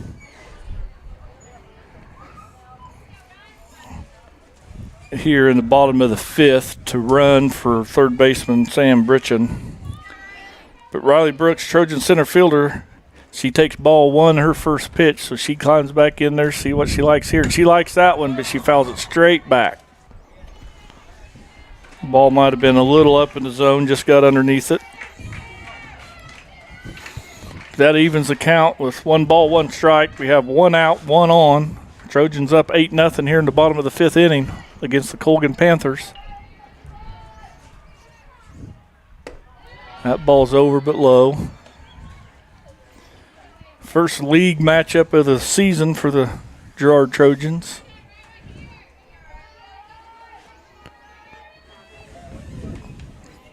So Riley Brook looks at this pitch, and that's again over but low. 3 balls, 1 strike here on Trojan center fielder Riley Brooks. That leaves second baseman Hannah Bailey on deck. Wilson, she rocks and delivers, and Brooks likes it. She's going to hit a little lazy fly ball into that wind. Second baseman struggling with the wind a little bit, but she's able to secure the catch for the second out. So the Trojans have played it 4 this inning to take an 8-0 lead, and bringing up the 9-hole hitter, second baseman Hannah Bailey. With a runner on second base here, Hannah hit a rocket single her last time up here. See, she's first pitch hacking. She's going to hit it a mile high, but it's going to be right to the shortstop, who corrals it no problem for the third out. Trojans score 4, take a 8-run lead into the top of the 6th. We'll be back. You're watching Trojan Softball on Girard Sports Live. Proud supporter of Girard Schools. For generations, Farmers Bank has worked with local leaders, businesses, and residents to help shape the future of Southeast Kansas. Farmers Bank is proud to have helped with the growth and development of the communities we serve. As partners in business and friends in life, Farmers Bank is looking forward to a brighter tomorrow. Farmers Bank, with locations in Hepler, Walnut, St. Paul, and Girard. Equal housing lender, member FDIC.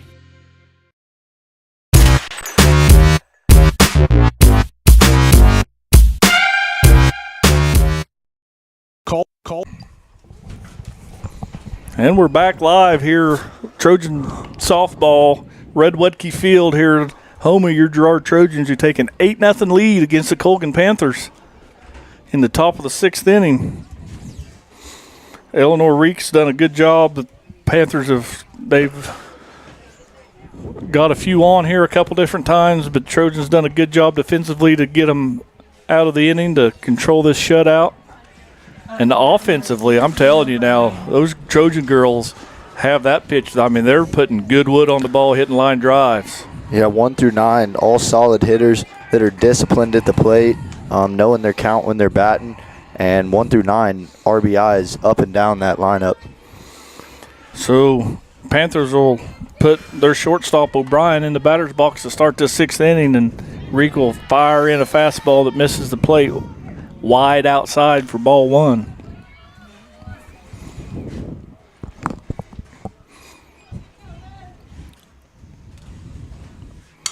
Reek's back into count there, just get me over type strike. O'Brien fouls back to the screen. 1 ball, 1 strike on the Panther shortstop. She's 0 for 2. She's grounded out to third, and she's laid down that bunt that Emmeline Syndicate fielded and was able to make a good play. And there she's going to hit a ball. Fan Bridges is going to catch it on 1 hop. He's going to fire across. Syndicate's going to dig it out of the turf for out number 1. Up to bat, number 8, Wilson. Good play on both ends of the corners right there. They don't call them the hot corners for nothing. So that'll bring up Colgan's pitcher, Wilson. She's trying to help herself here. Trailing by 8 runs here in the top of the 6th is Colgan. And Reek's going to get that over the outside corner this time. Just leaves it up in the zone a little bit. Ball 1 on the Colgan pitcher. Pitcher versus pitcher. Reek's going to get that one over. That was no doubt a strike as soon as it left her hand. Good pitch by Eleanor Reek, who struggled there last inning a little bit, but able to, or 2 innings ago in the 4th, but was able to contain them and keep Colgan from scoring. And that pitch caught all river. That was a perfect pitch. You just couldn't get Colgan batter to chase that right there. Good vantage point from where we're at, Cooper. Yeah, it was right on the outside part of the plate where she's been throwing all day. Had a lot of success with it too. She gets that one over in the upper end of the zone, let her high right across the middle of the plate to even the count. 2 balls, 2 strikes on Colgan's 3-hole hitter. Illinois likes what she sees. She rocks, delivers. She's going to get in on her kitchen inside. Aaron Anderson, who's so smooth over there at shortstop, has no problem getting that out across the diamond for out number 2. And that brings up Colgan's catcher, Taylor, who gets a little words of advice from her third base coach, Eric Wilson. I'm sure it's a little bit, can't hit an 8-run home run. We need base runners. Yep. So Reek's going to rock and fire. There's strike 1 right there. That caught all corner. So Reek getting ahead of a 4-hole batter for Colgan. Misses that one outside. Same pitch, just a little further out.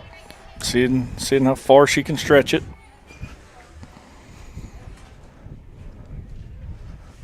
1 ball, 1 strike, 2 out. Trojans lead 8-0 on the top of the 6th here. Colgan Panthers. Change up, drop ball, something that come up a little short. Their throw from about 43 foot in high school softball. That one made it about 40 foot, about 3 foot short of the plate. There she's going to rock and fire. Hannah Bailey's going to field it, toss it over to Emmeline Zenekit at first base. And that's how the Panthers go down in the 6th. We'll be back for the home half of the 6th. You're watching Trojan Softball on Girard Sports Live. Is outstanding in their field, especially for those that are stuck, outstanding in their field. Coles carries a wide selection of farm, industrial, and heavy-duty tires, all from the best brands in the business. And they've got farm service trucks ready to go. Plus, Coles continues to be the place folks go for car and truck tires, repairs, oil changes, and so much more. If you're in the market for new tires in Southeast Kansas, make the right call to Coles Service, 620-724-4121. See more at ColesServiceLLC.com.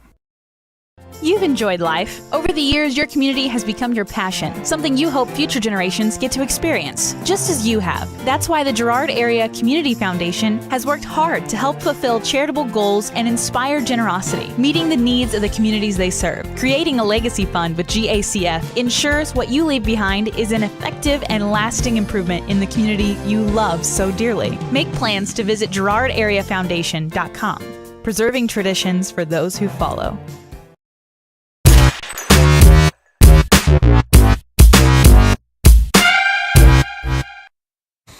And we're back. Girard, Kansas, Red Wilkie Ballparks, where your Trojans lead 8-0 here in the bottom half of the 6th.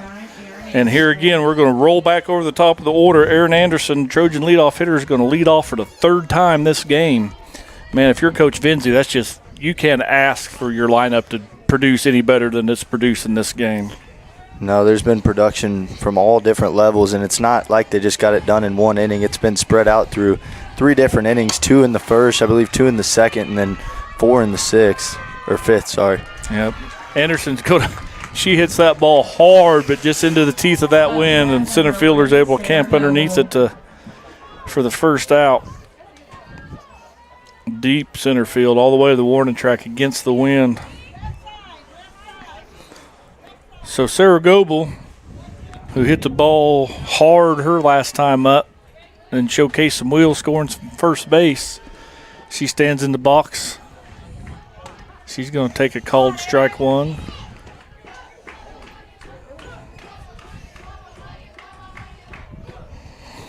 Yeah, you can see the center fielder shaded over a couple feet left of the Trojan logo now. Just shows you how many balls have been hitting the gap by Girard. Yeah. Goebel fouls another one straight back, and you're 100% right there, Cooper. They wore that gap out right there, and Colgan's finally decided, let's just play over there. Yeah. Surprised it didn't come a little bit earlier. Coach Eric Wilson making adjustments defensively. So Goebel finds herself down to 0-2. See what she can do. She's going to foul another one back. That must have been on up and over us. Count remains no balls, 2 strikes, 1 out, nobody on. Trojans up 8-0 here in the bottom of the 6th. Colgan Panthers trying to hold the Trojans 2 more runs. Goebel here, she's just driving that ball into the net, wearing out the net. Beautiful facilities here in Girard. If you've never been here, it's turf outfield, turf infield. It's baseball fields the same way. It's just beautiful all-season type facility. Goble's going to hit that one. If that stays fair, she's going to run a long time, but it's going to drift foul off the right field line. That one is right into the heat of the teeth of the wind. Wind's blowing right in from the south, and this field faces the right field line, points almost due south. So the left fielder, third base, shortstop, they're staring right into that west sun. We don't talk enough about that this time of night here. Early next game will be right in their eyes. Mm-hmm. There we go. Sarah Goble's going to one hop it to Westoff at first. Flood's able to come off the base. And I think she both tagged the runner and got back to the base. Goble hustling down that line, but that's a good play there by both ends of the corners by Colgan.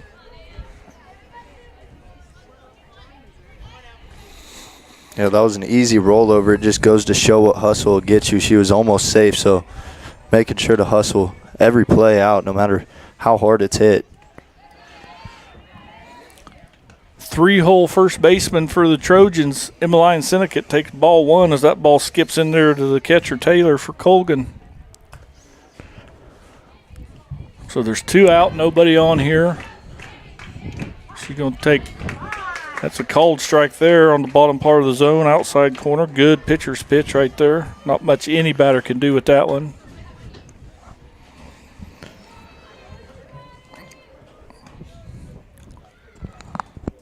So Emmeline Syndicate here, she's going to hit one hopper to the shortstop. He's going to pick it, and she's not going to get that one. And into the dugout that one goes. Shortstop able to pick it clean, just make an errant throw trying to hurry it, and it shows you the speed of the Trojans. So that's going to be scored E6. And that Syndicate's going to get rid of some body armor to Coach Vinzi. So she's going to be on second base with 2 outs, and that's going to bring up 4-hole hitter catcher Leah McGowan. And have yourself a night, kiddo. She's 3 for 3 with 2 doubles and a single. And she's going to just rope another one to left field. Syndicate's going to be waved home, stand easy from second base as Leah takes a turnaround first. 4 for 4 for Leah McGowan. She's having one heck of a night.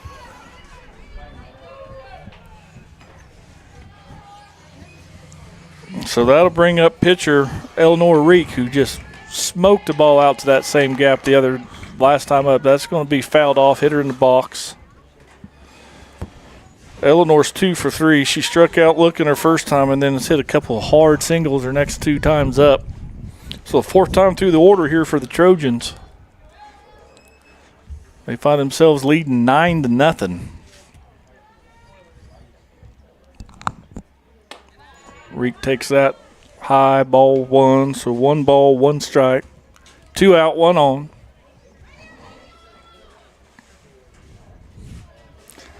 Reek settles in, she wags the bat waiting. Wilson gets the sign she likes, steps back, delivers. Then Eleanor smokes that. The shortstop wanted nothing to do with that. Vinzi's going to hold the runner at second base, throws up the big stop sign as McGowan takes a big turnaround second. Left fielder fields that clean, gets it in. Another single by Reek. Brings up Bailey Chorkey, who's 0 for 3 tonight, but I'm telling you, she's swung the bat pretty well. She just missed her pitch a time or 2, so they call that being due. Yep. Single wins the ball game right here. So Bailey digs in. She takes ball 1 high. Trojans probably shouldn't be none too aggressive. We got the McGowan girl sisters on base again. Senior catcher Lee at second. Sophomore courtesy runner Elena at first. Oh, and they get down inside her, and the pitcher takes it, getting her kitchen there. Bailey Chorkey jammed up. Hits a little pop out to the pitcher to end the inning. Trojans still score 1. They lead 9-0. We'll have Panthers' last chance coming up in the top of the 7th when we come back. You're watching Trojan Softball on Girard Sports Live.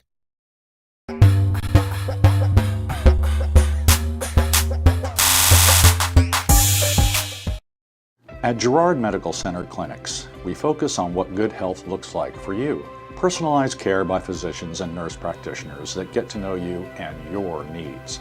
Dedicated care for routine health visits or more serious chronic conditions. Convenient care in 6 Southeast Kansas communities. Care for your health, your way, in your backyard. Girard Medical Center Clinics. Frontenac, Arma, Cherokee, Girard, Uniontown, and now Fort Scott. Hydrix, your dependable independent. Depend on us for service, for selection, for price. Get huge Samsung savings. Leave notes, sync calendars, and display your photos on the new Samsung Family Hub refrigerator. Plus, get free same-day delivery. Why shop for appliances where the motto is do it yourself when you can depend on the know-how of people who live appliances every day? The only thing better than our price is our service. Hydrix, Fort Scott, and Girard.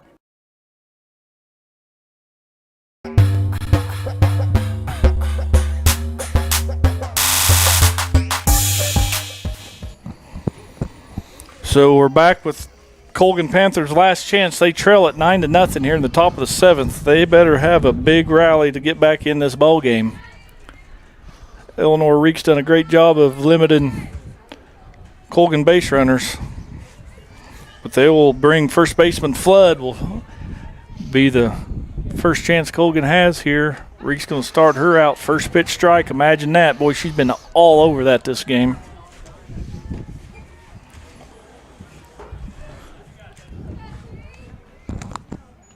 So Reek rocks and she fires, gets another one, misses somewhere, in, up, both maybe.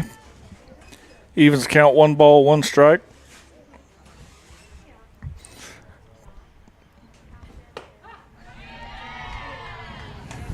I tell you what now, she is painting corners inside, outside. Reek's just done a great job of commanding here in this circle. There's another ball hit to Bruchin at third. He's going to fire across. No problem for the Trojan defense. They get the first out at the top of the 7th. Panthers down to their final 2 outs.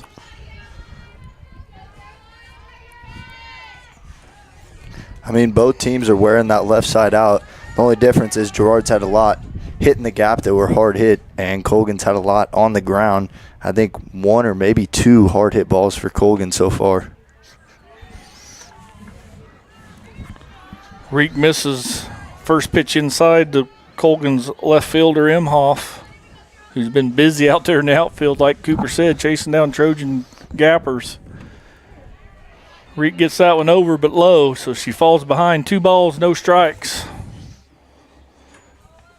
Trojans lead 9-0 here in the top half of the 7th.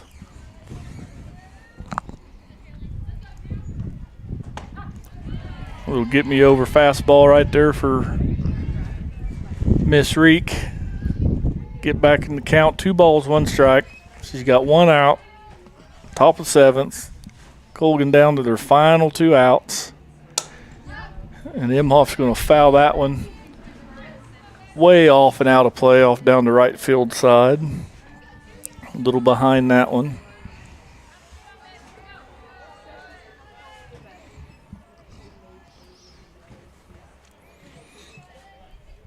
Reek stares in, gets her sign. She rocks and fires and gets her to swing right through that one.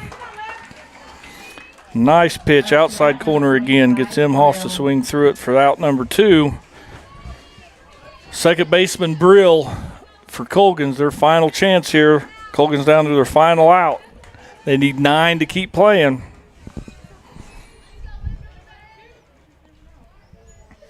Reek gets the sign she likes, steps back, delivers, fires. It's going to be a little slow roller. Shortstop Aaron Anderson, who fires across, no problem. Get the final out for the Trojans, who's going to win this one by the score of 9-0. And we'll be back with some halftime scores and some stats and between game stuff. Stay tuned. We'll have the second half of this doubleheader coming up. You're watching Trojan Softball on Girard Sports Live. Family owned and operated, G&N Bank has been providing customers with the highest quality of financial services in a friendly and personal way for over 100 years. Whether you have personal, business, or agricultural needs, G&N Bank is big enough to handle all of your banking needs, yet small enough to provide you with that personal touch you've grown to expect from a community bank. G&N Bank, a proud supporter of the Girard Trojans, equal housing lender, member FDIC. Learn more at gn-bank.com.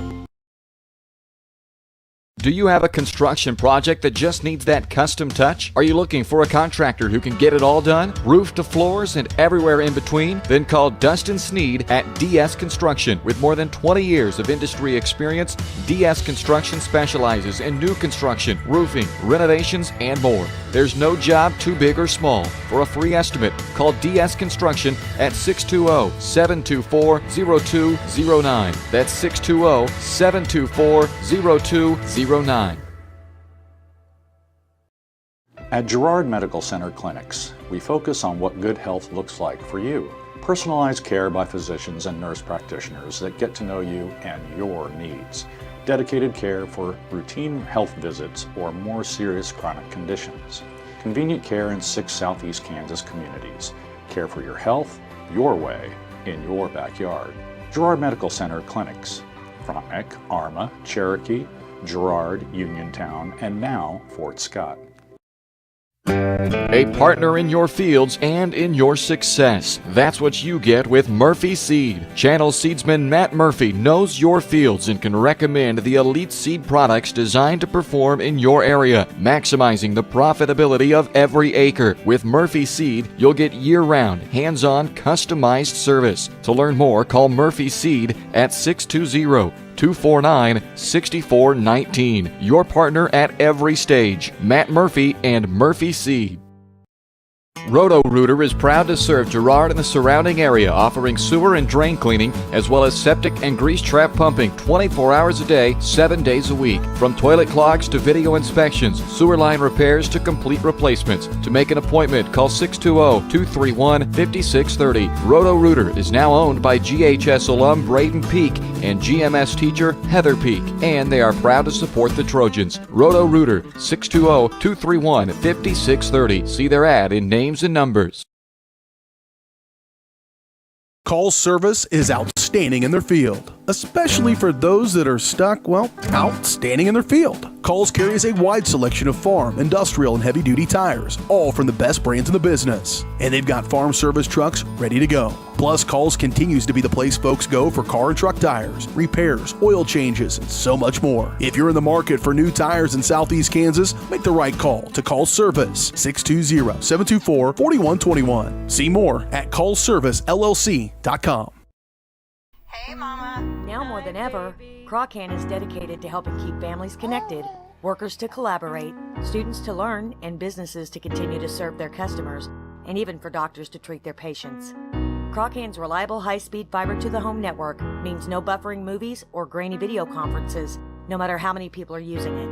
Call or go online to sign up for the fastest and best internet in Southeast Kansas. Crawcan. If you need to stay connected, you need Crawcan.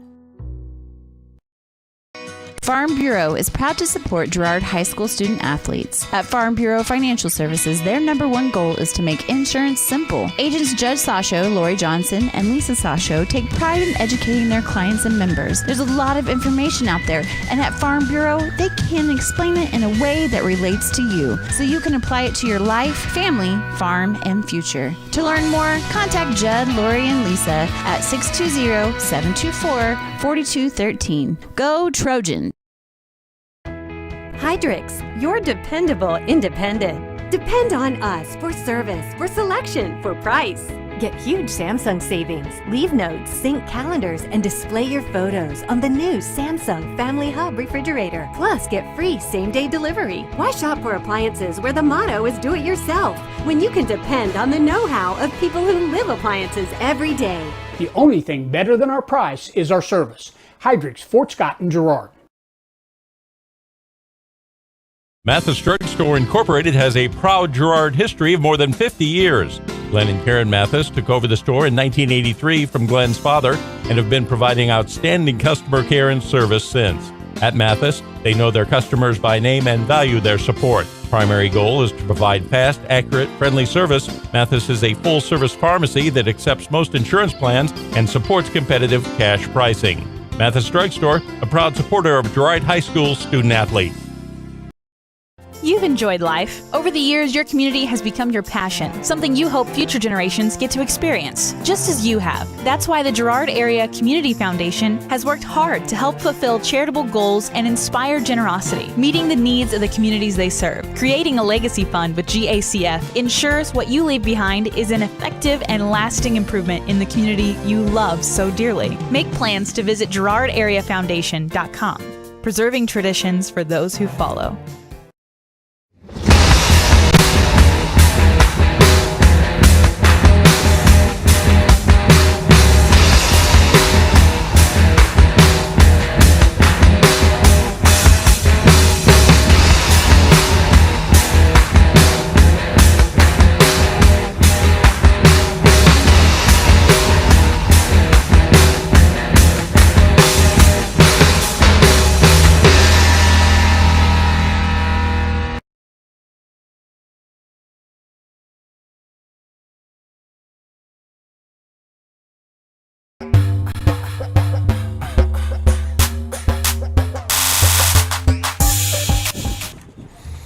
Welcome back to the halftime show.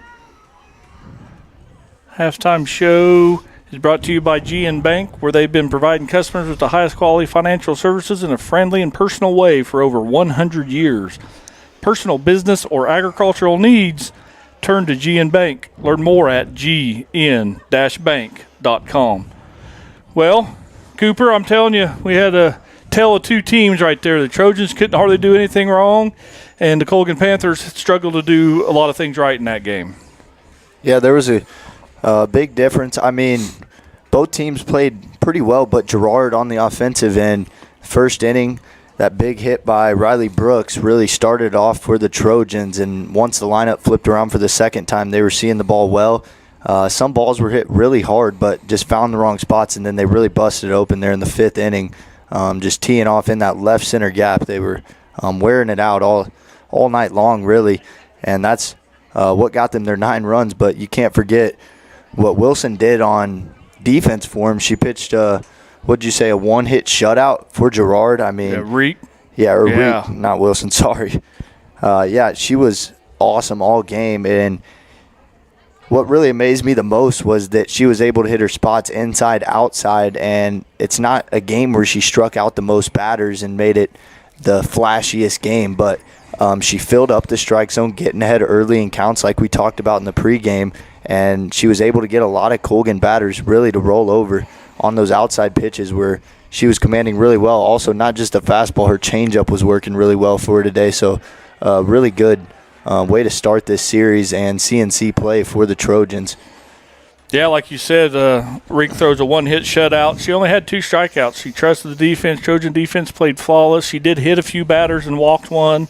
But overall, I mean, what a wonderful game. And then, like you said, we could give that Bradshaw's hit of the game to quite a few people. The hit of the game is brought to you by Bradshaw Collision Repair. If your car takes a hit like we're going to talk about, then take it to Bradshaw Collision Repair. Bob Bradshaw offers refinishing, paintless dent repair, glass replacement, and more. Let Bradshaw Collision Repair get you back in the game. Call 620-724-7300. As far as the hit of the game goes, Leah McGowan goes 4 for 4. Eleanor Reek goes 3 for 4.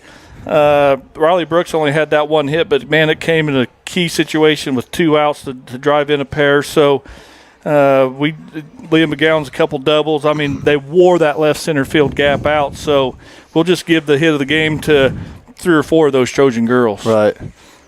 Yeah, they were resilient all night long. You saw Wilson had a hard time. We didn't see her throw much off speed, and Girard was just able to time that up, and they got the inside pitch they liked, and they were just able to get their bat through the zone and make solid contact. A couple of those balls might have left the yard with little to no wind today.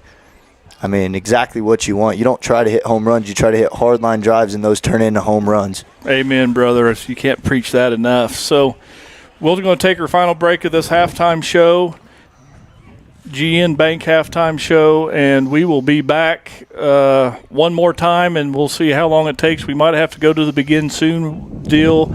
We'll try to get an estimate on when the first pitch of the second game will be, but stay tuned. You'll surely have a great second game like we had a first game. So you're watching Trojan softball on Girard Sports Live. Chicken Annie's of Girard is something to crow about. Their family-style restaurant continues a Southeast Kansas tradition with their specialty, fried chicken, plus famous homemade onion rings and a variety of other dishes that would satisfy any cravings, even homemade pie. Besides dine-in and carry-out, Chicken Annie's of Girard also does catering in the area. Stop in on Highway 47 in Girard for a hearty meal, and follow Chicken Annie's of Girard on Facebook for specials.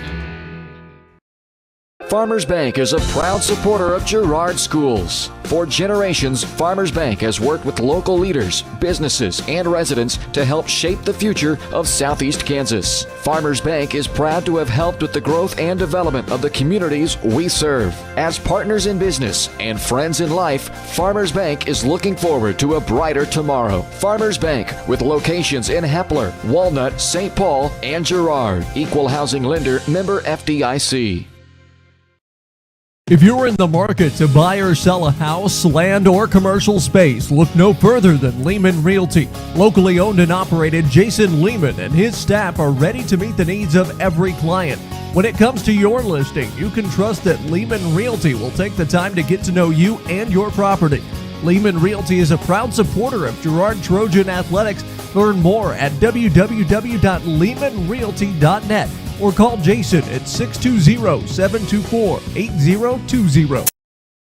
Whether you're trying to make the most of the next harvest, navigating a changing business landscape, or planning for the next chapter in your life, the professionals at Prime Accounting Solutions are here to help. With 10 locations, Prime Accounting offers convenient, friendly accounting and tax services at a fair price. Payroll, bookkeeping, business planning, personal tax filing, and more. And now Prime is the place to go for insurance. Trojan fans can find us at 408B North Grand in Pittsburgh or call 620-232-7305. To find a location near you, go to primeaccounting.net.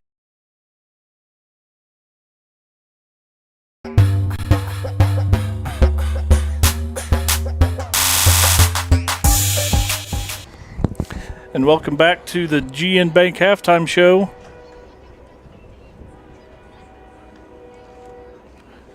GN Bank's brought to GN Bank halftime show.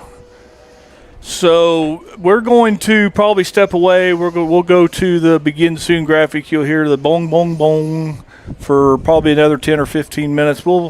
We keep checking in. It's no one's taking the field for any warm-ups or nothing, so we're at least 10 minutes away, maybe 15. So we should be back on air about 6:15 or so for the second game of the Trojans Girard Panthers CNC matchup here at Red Wetke Ballparks in Girard, Kansas. Thanks for watching. We'll be back soon.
Hey, welcome back. It's 6:15. I told you he's going to come back. Coaches are exchanging lineups here on the Community National Bank and Trust pregame show.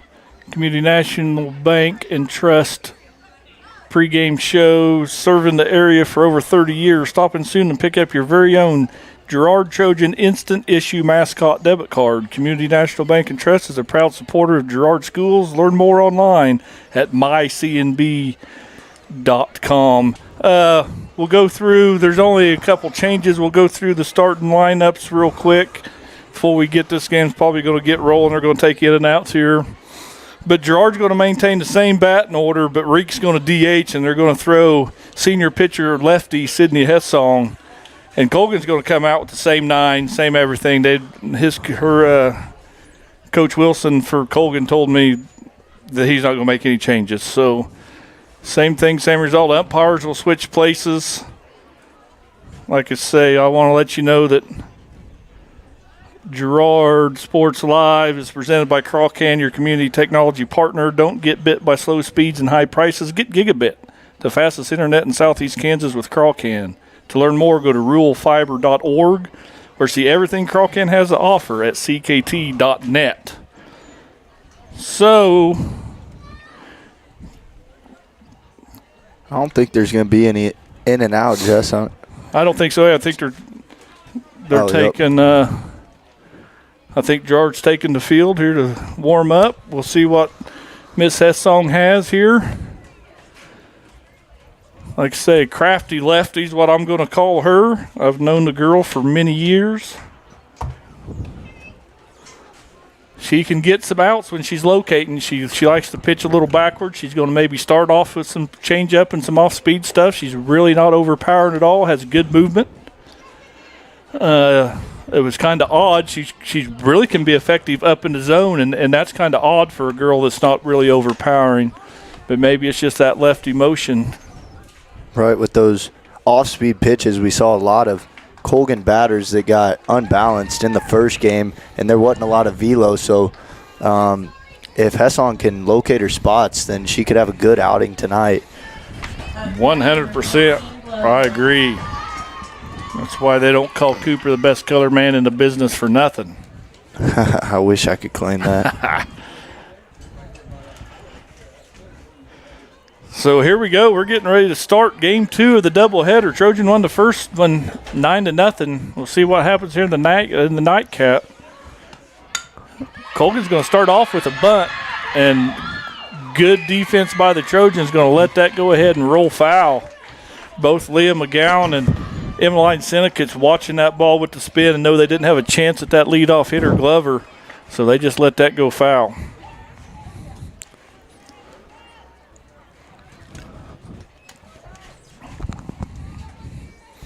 So Hessong's going to come set. She steps and delivers. She's going to show bunt again. I don't know if some of the adjustment Colgan wants to make between games is just try to force the Trojan defense, who was flawless in the game 1, and see if they can't.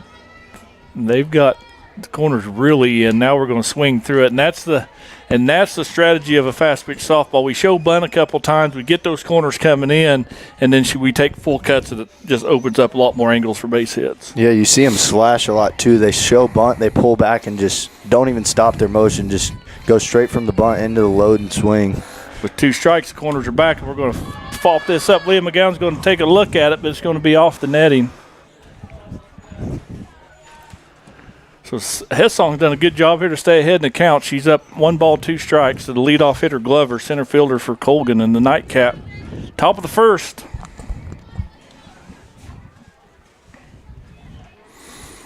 Like I say, Hessong's a lefty, so we'll see a little different motion. She's going to get that one up in the zone. Leah's going to get called off by Sam Britchen. The third baseman's going to come over and get that for out number 1. Up to bat number 15, O'Brien. So that'll bring up Colgan shortstop O'Brien. O'Brien last game went 0 for 3 with 3 ground outs.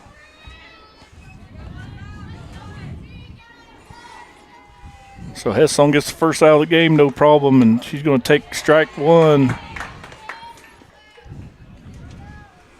Umpire didn't have much of a hand signal. I think I heard him say strike anyway. Looks like a strike from here. There's. It's a really good pitch. Yeah, there was something off speed moving. I don't know exactly what that was, but it was good enough. It twisted my tongue. I didn't know what to call it. There's that, what we talked about earlier. She works effective up in the zone. She's way ahead here, 0-2.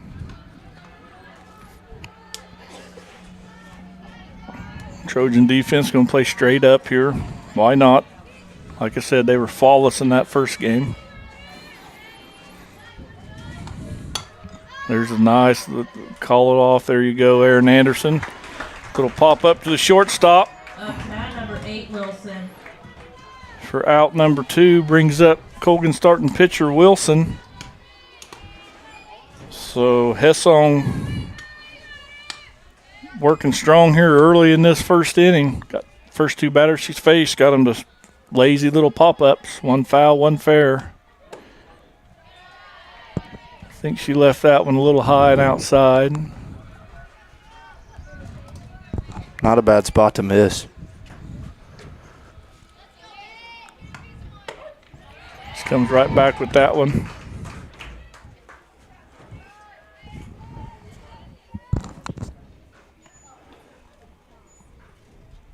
Hessone gets her sign. She rocks. She delivers. She's going to maybe throw a 38-footer right there. That would bounce well short of the plate. Yeah, before this batter, she had Colgan in swing mode. She'd maybe had 1 ball, and she was filling the zone up. Some foul balls. Britchin with the backhand side down the line. Fires across the syndicate for the out. Colgan goes down harmlessly. 1-2-3. We'll be back for the bottom half of the first inning. You're watching Trojan Softball on Girard Sports Live.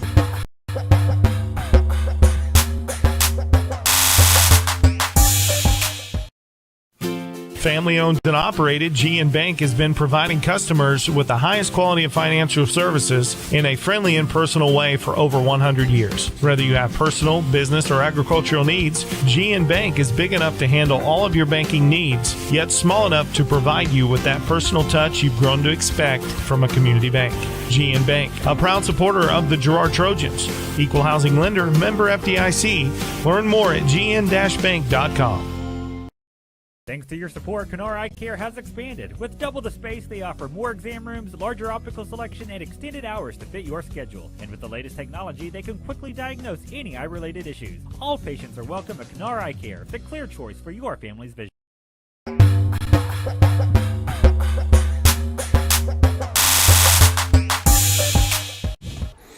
And we're back for Trojan softball here in the bottom of the first inning. Sydney Hessong shuts down the Colgan batters 1-2-3. So we'll see here. Trojans are going to bring up Aaron Anderson, Sarah Goebel, Emmeline Syndicate, top third of their order. They're going to face Wilson, same pitcher they saw last game, who by the second, third, and fourth time through the order now, these girls were raking.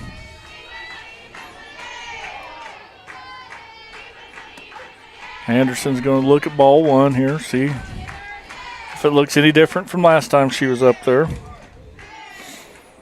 We talked about the first game. Aaron Anderson, smooth shortstop, good fielder, leadoff hitter. She's going to take inside, ball 1, evens the count 1-1. It's just the bottom of the first, no score here. Trojans' first batter.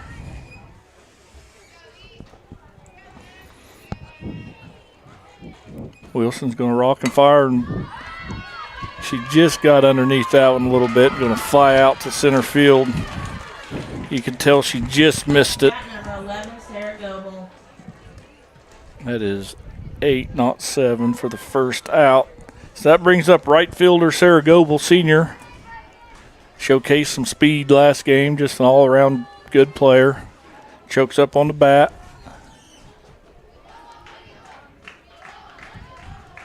She's going to take way high and outside for ball 1.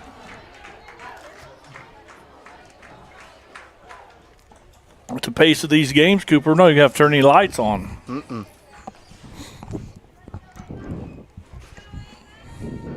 Goebel does look at the second pitch for a strike. Evens the count. 1 ball, 1 strike, 1 out. Nobody on early in the game, bottom of the first. Wilson really filled the strike zone up in game 1. You wonder if fatigue's going to become an issue at any point in this game. That's right on cue. Bounces that one in there.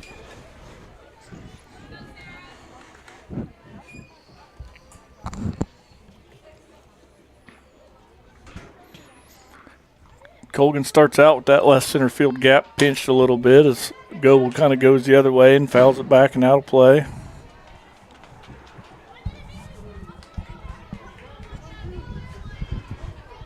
Two balls, 2 strikes. Now the count on the Trojan right fielder, Sarah Goebel.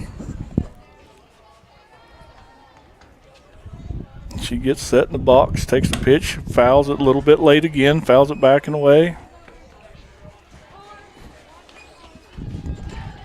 That sun, you can see if you can kind of see the shadows on the field there. That sun really bears down on the third base, shortstop, left fielder. Yeah, she's got her glove kind of shading the sun too. And Sarah's going to just pop this one straight up. Yep, I was going to say, as good a job as Taylor did her first game getting her back to the infield to field that, she just tries to catch that one underhand, and just that's such a hard play to make on a consistent basis. Yeah, it's kind of no man's land when you have the pitcher running in, the pitcher's not really supposed to catch it, and for the catcher to get out there, they got to get out there and turn all the way around in the catcher's gear. So Goebel will reach first base on an error by the catcher, Taylor. That'll bring up Emmeline Singett, Trojan first baseman, who's going to take ball 1 low. Good job there by Taylor to block that one to hold Sarah Goebel at first base. We'll see if, as the colors and the numbers come out of Coach Vinzi's mouth, everybody stares at the wristband to see what everybody's going to do. No more touching your nose and doing a dance down there down the third base line. But Sennekett's going to swing through that one. So 1 ball, 1 strike here. Sarah Goebel on first base. 1 out.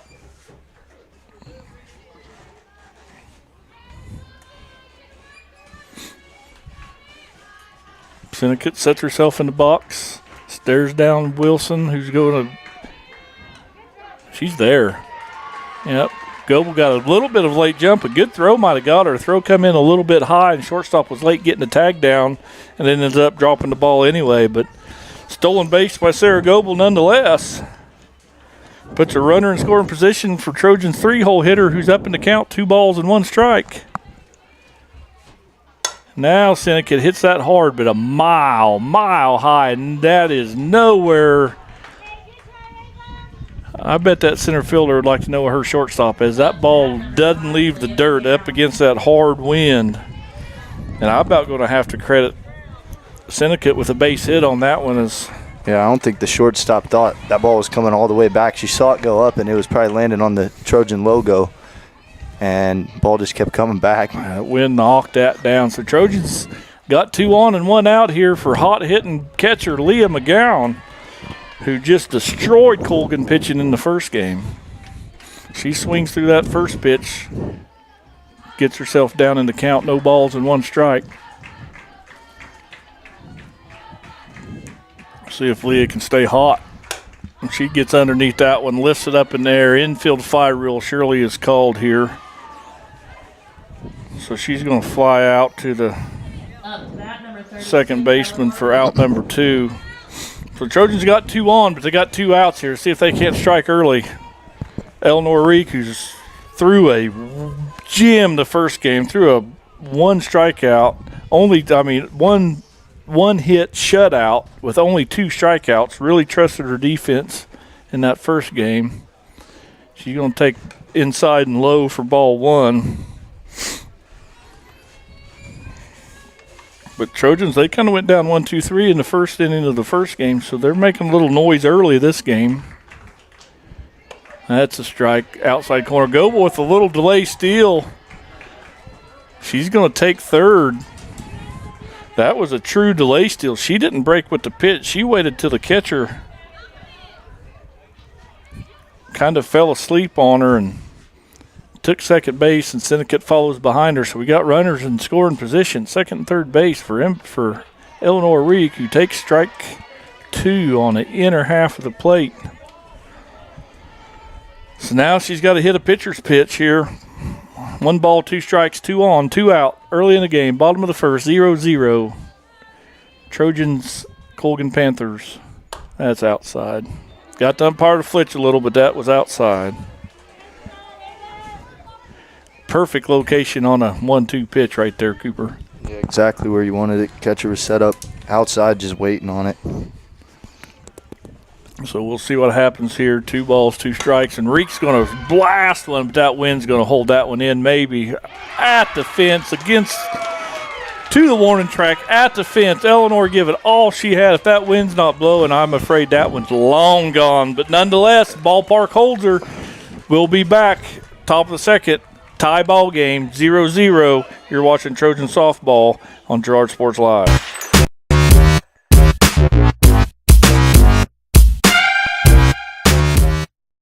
If you're in the market to buy or sell a house, land, or commercial space, look no further than Lehman Realty. Locally owned and operated, Jason Lehman and his staff are ready to meet the needs of every client. When it comes to your listing, you can trust that Lehman Realty will take the time to get to know you and your property. Lehman Realty is a proud supporter of Girard Trojan Athletics. Learn more at www.lehmanrealty.net or call Jason at 620-724-8020. Mathis Drug Store Incorporated has a proud Girard history of more than 50 years. Glenn and Karen Mathis took over the store in 1983 from Glenn's father and have been providing outstanding customer care and service since. At Mathis, they know their customers by name and value their support. Primary goal is to provide fast, accurate, friendly service. Mathis is a full-service pharmacy that accepts most insurance plans and supports competitive cash pricing. Mathis Drug Store, a proud supporter of Girard High School student-athletes.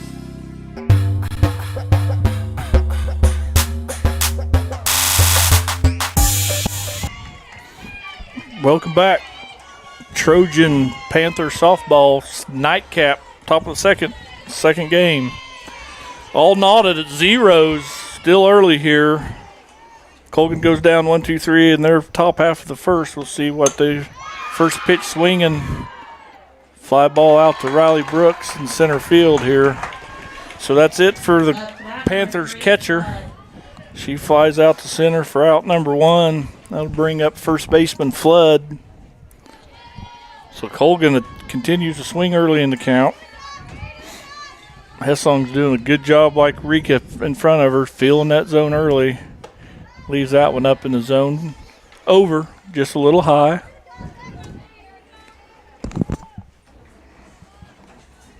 Flood for Colgan her first game. She was 0 for 3, but she's going to hit that one to center field. Bailey Chorkey comes in, makes a diving catch. What a good play by left fielder Chorkey for out number 2. That's a tough play. That ball probably never got out of the sun. Bailey was able to get a good read off the bat. Comes in, makes a, we'll call it a diving play. She kind of just got down and kept the sun under her glove. Good play nonetheless. Wonderful play. The ball was kind of dying, too, with the wind blowing towards the left field line. It was kind of dying and going to her right or left. Tough play, but made it look easy out there. Senior. Bailey's played a lot of games of softball in her life. This song's going to get that one outside, I guess. 2 balls, no strikes. Colgan's left fielder, Imhoff. Sydney finds a pitch she likes. She delivers. She's going to throw that one over, but low as well. So first time she's really fell behind here, struggling. 3 balls, no strikes. She needs to right the ship.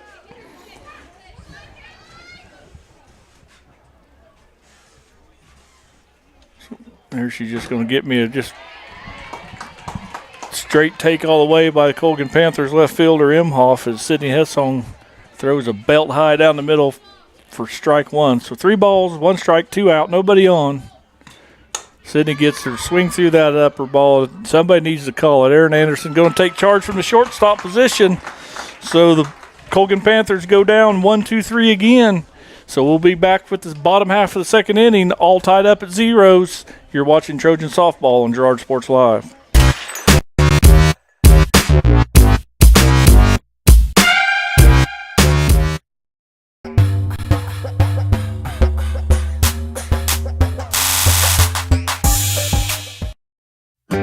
A partner in your fields and in your success. That's what you get with Murphy Seed. Channel seedsman Matt Murphy knows your fields and can recommend the elite seed products designed to perform in your area, maximizing the profitability of every acre. With Murphy Seed, you'll get year-round, hands-on, customized service. To learn more, call Murphy Seed at 620-249-6419. Your partner at every stage. Matt Murphy and Murphy Seed.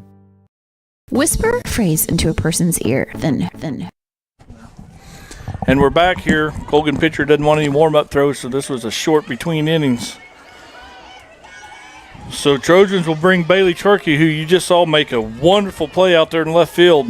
She'll be leading off the top of the second inning, Trojan left fielder.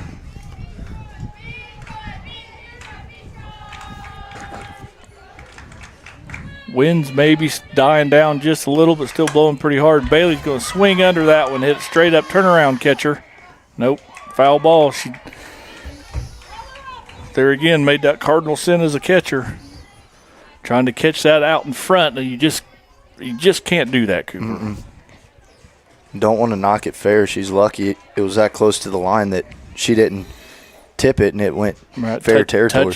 Touch it there on the line, yeah.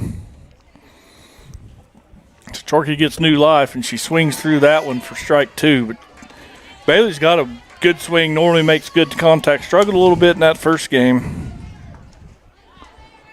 Going 0 for 4. Reached base once on an error, but there you go. She hit that one deep in the 6 hole. Good job by the shortstop to cut it off and throws across for the first out. Bailey grounds out 6-3.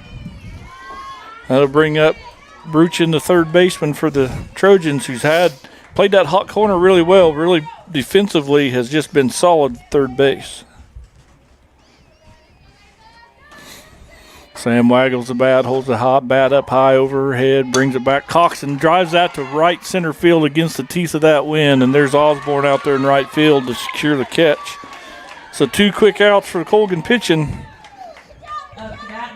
So that's going to bring up Riley Brooks, Trojan center fielder.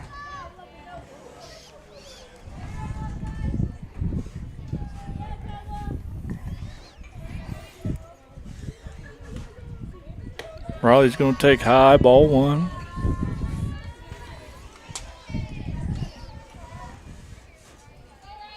So Brooks bats with nobody on and 2 outs. Top of the second inning. She's going to hit that deep into the 4th. We've got to play it first from the right fielder, but Riley's going to hustle down the line, make sure that doesn't happen. Up bat number 20, Hannah Bailey. So Riley Brooks is aboard with a clean single to right field. Bring up the 9-hole hitter, Hannah Bailey. Hannah's playing second base in the first game, playing second base again this game. She went 1 for 3 with a single in the first game. Hannah sets and delivers. She's going to reach out there and hit a little off the end of the bat, popper to the third baseman to end the inning. So the Trojans leave one. We'll be back for the top of the third. You're watching Trojan Softball on Girard Sports Live. To a group of people. Notice how the message changes by the time that the last person hears it? In business, consider word of mouth in the same light. What people say may turn into something different than you would like it to be. It can't be controlled. That's why Norris Advertising provides proven ad solutions through radio, billboards, and digital sign sales, allowing your message to be controlled by the person that knows your business best. You, Norris Advertising, a proud sponsor of Trojan Athletics.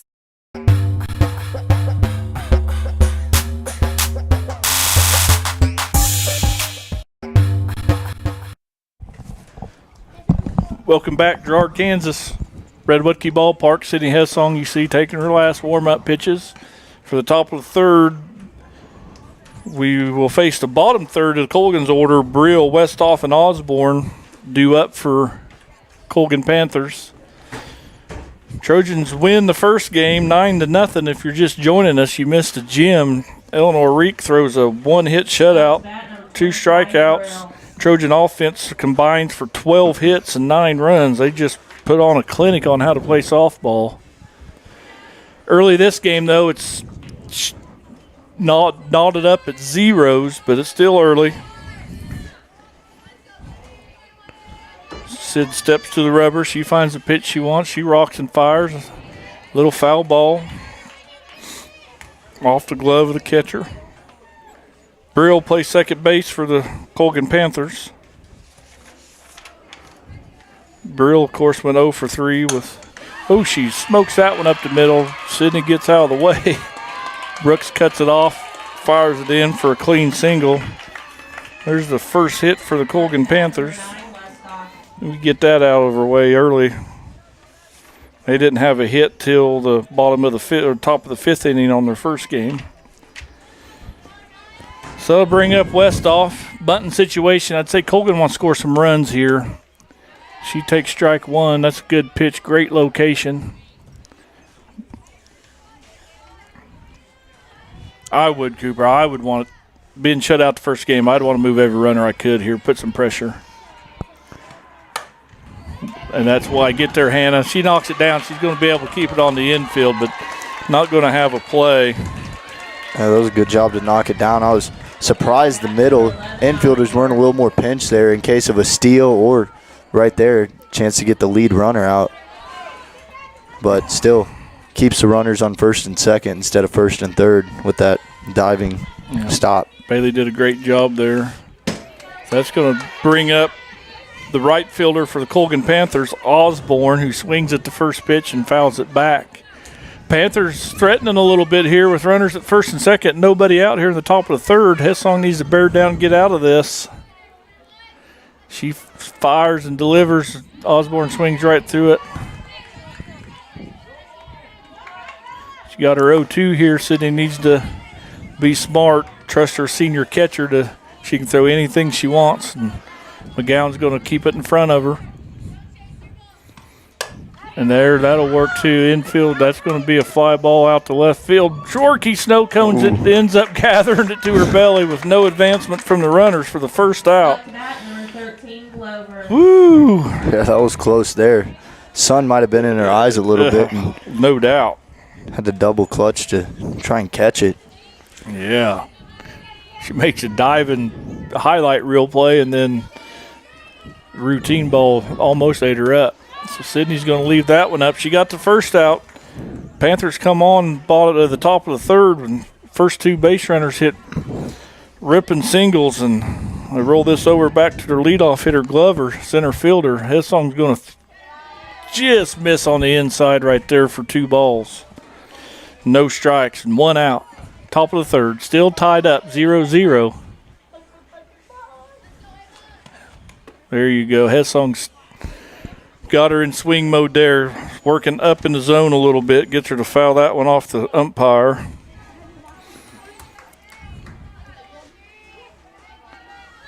Got 2 balls and 1 strike. Hessong fired. I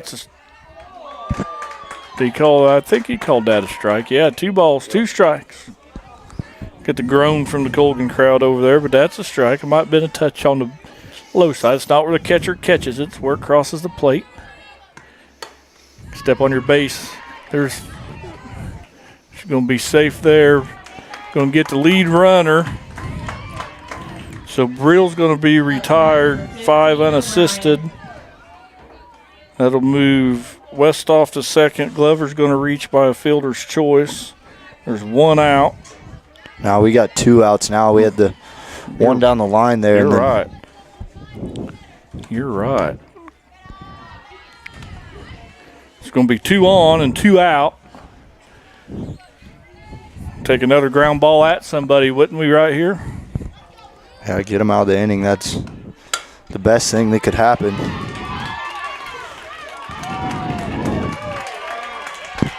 Well, that was a run-saving stop there by Aaron Anderson. That's off Brutchen's glove, and third baseman's taught every ball's your ball that you can field. She knocks it down. Aaron Anderson's able to eat it up, but we'll have to credit her with a clean single, and that's going to load the bases for the Colgan Panthers with 2 out. And Vinzi's going to come set up a defense or just get Hessong to catch her breath.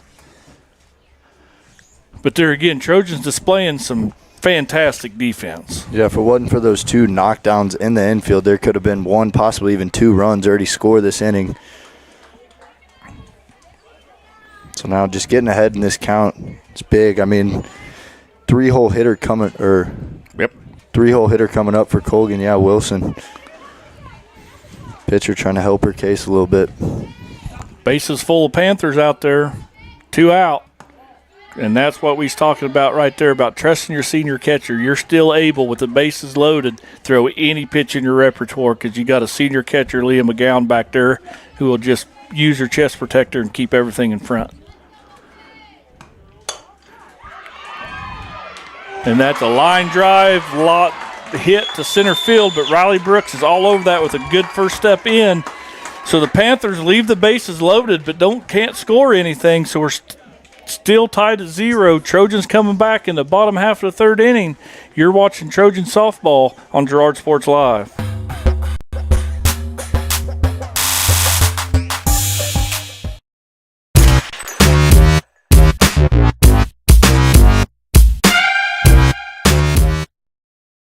Whether you're trying to make the most of the next harvest, navigating a changing business landscape, or planning for the next chapter in your life, the professionals at Prime Accounting Solutions are here to help. With 10 locations, Prime Accounting offers convenient, friendly accounting and tax services at a fair price. Payroll, bookkeeping, business planning, personal tax filing, and more. And now Prime is the place to go for insurance. Trojan fans can find us at 408B North Grand in Pittsburgh or call 620-232-7305. To find a location near you, go to primeaccounting.net. The Producers Co-op Farm Store is committed to making your life easier by supplying you with the things you need for your farm and home. As always, the Producers Co-op Farm Store has a great selection of farm and ranch supplies, including pet supplies, ranch and corral building supplies and equipment, automatic waterers and feed bunks, tack, dog food.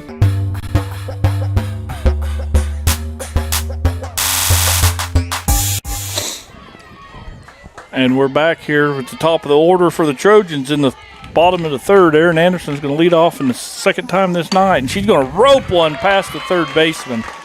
Aaron will take a little look around first base, but Imhoff in left field gets it in no problem. Clean single by Aaron Anderson, and here we go. This is what, the 5th, 6th time these girls have seen this pitcher, so let's see if we can't just get on top of some balls. So Sarah Goebel, right fielder for the Trojans, going to step in with the leadoff runner on first. She's going to show bunt. She's going to chop that down perfect. She's going to be there. Aaron Anderson's going to go 1st to 3rd on the drop ball by the first baseman Flood. So we go 1st and 3rd. Everybody's safe. I think she beats that out even if she catches that. Yeah, those bang play. Yep. Put pressure on the defense and make them make plays. She just lays down a sacrifice bunt, and Sarah Goebel's speed just forced everybody into hurrying that up a little bit. So that's going to bring up Emmeline Syndicate with runners at the corner, nobody out. So Trojans going to face themselves, and she's going to show bunt just so she can get Sarah Goebel the 2nd base. We'll probably call that defensive indifference. Can't hardly give her a stolen base on a throw that the catcher had no intentions on trying to get her out. But nonetheless, good job by pitcher Wilson to get a strike across on Syndicate. Syndicate's going to start down in the count 0-1, and she's going to launch one to left field if the wind's not blowing, and that one's over anyhow. 3-run home run, Emmeline Syndicate. What a shot against the wind. She's going to clear the bases with a 3-run home run. Senior first baseman, Emmeline Syndicate. Boom. Exactly what Girard needed to get the scoring started, really. Looking at it, looked like the left fielder was camped under it, and then it might have hit her glove and went over. I'm not completely sure. It looked as though that. But 3 runs is 3 runs, right? We'll take it. We'll give her the 3-run home run. So that'll empty the bases for Leah McGowan. He's going to check her swing hit a little foul ball for strike one. And Trojans, they've hit a few balls that if the wind wasn't blowing would have been out by a long way. And that ball there again would have cleared by a mile if the wind wasn't blowing. McGowan's going to take high, ball one, so 1 ball, 1 strike.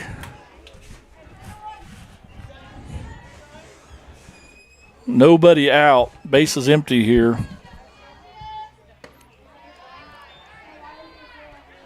That one just missed.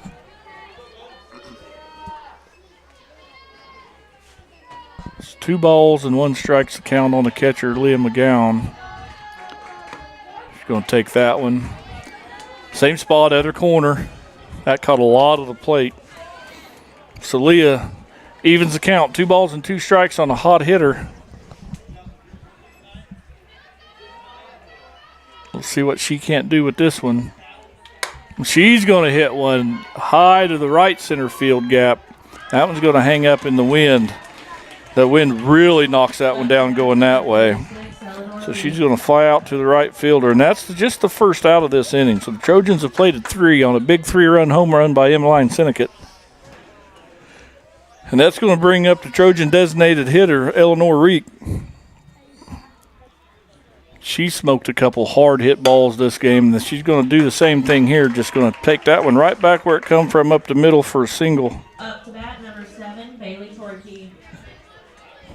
Thing about Reek DH and not pitching here, we can't have a courtesy runner. So if we're going to run for her here, it's got to be a pinch runner. So you pick your time as a head coach to of when you want to do that, and she's going to bring in the young McGowan girl, Elena, sophomore. But that's going to bring Chorkey to the plate. She grounded out the shortstop her first time up. Trojans got 1 on and 1 out. They've already played at 3. And Chorkey's going to rope one a mile. That was out of here in a hurry now.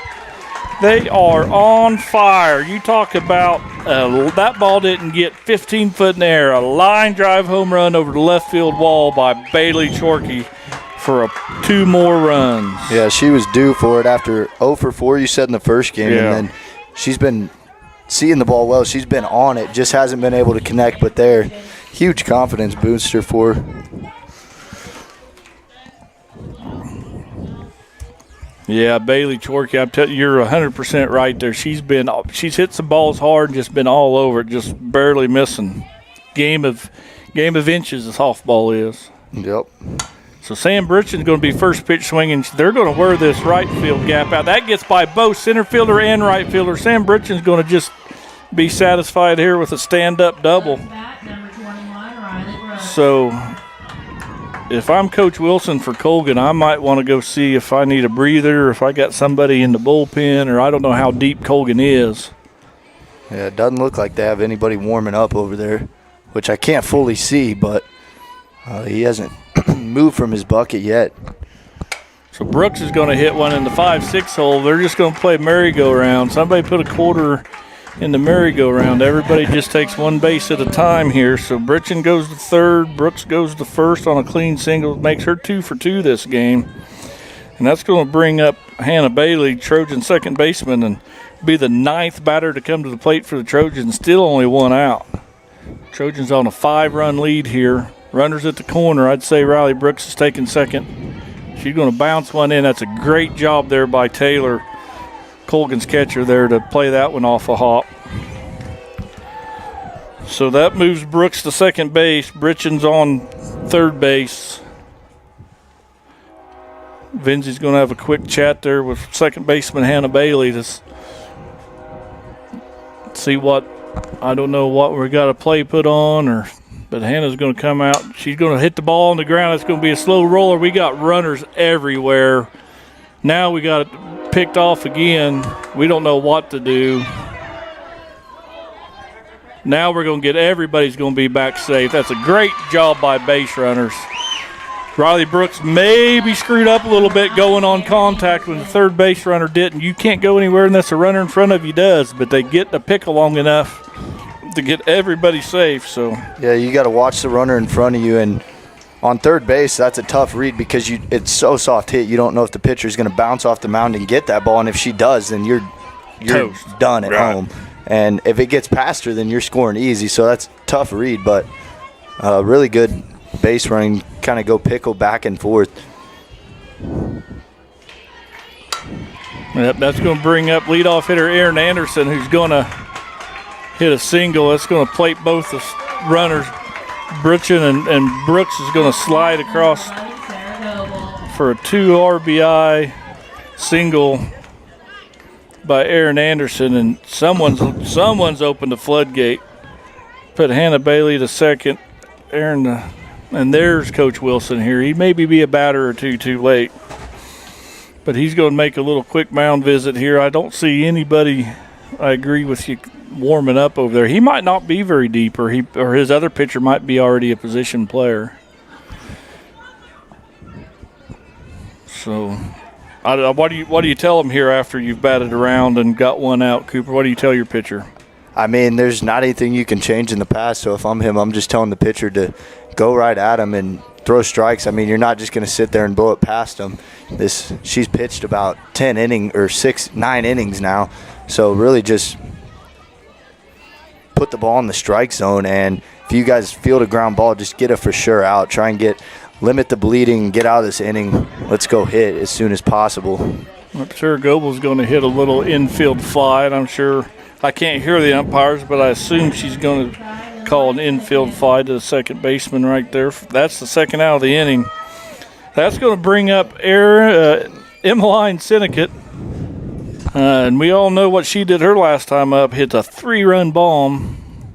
We'll see what she wants to do here. She takes strike one over at the knees, outside corner, pitcher's pitch. That's a great job by Wilson. But sometimes I'm always curious the batters to see what they do, high school kids, after they hit a home run, see if they can stay in their shoes or not. Looks like Syndicate staying within herself, takes that one. Tried to hit it where it was pitched, outside pitch, fouls it off to the right side. But finds herself in a hole down, no balls and 2 strikes with 2 on and 2 out. Trojans jumped out to a 7-run lead here. It was tied 0-0 when this inning started. So that one's way outside. Emmeline takes first ball. Yeah, after a home run, just not trying to do too much. If they throw it outside, there's a big gap. I mean, right field's playing basically in right center field. If you slap it on the outside pitch, you're going to be standing on third. We have run a long time down that corner. Syndicate takes that one, evens the count, 2 balls and 2 strikes. So you got to expect right here, this pitcher doesn't want to go full count. So you expect her to throw a strike right here, no doubt. And there it is, and Syndicate's just going to get barely underneath that one, going to hit a routine fly ball out to center field. So that ends the inning, but not before the Trojans plate 7. We're going to the top of the 4th. Trojans leading 7-0. You're watching Trojan softball on Girard Sports Live. Animal health supplies, workwear, boots, and much, much more. Come in and check out the great deals on lots of new merchandise as well. Proudly serving Girard and the surrounding area, and proud to support the Girard Trojans.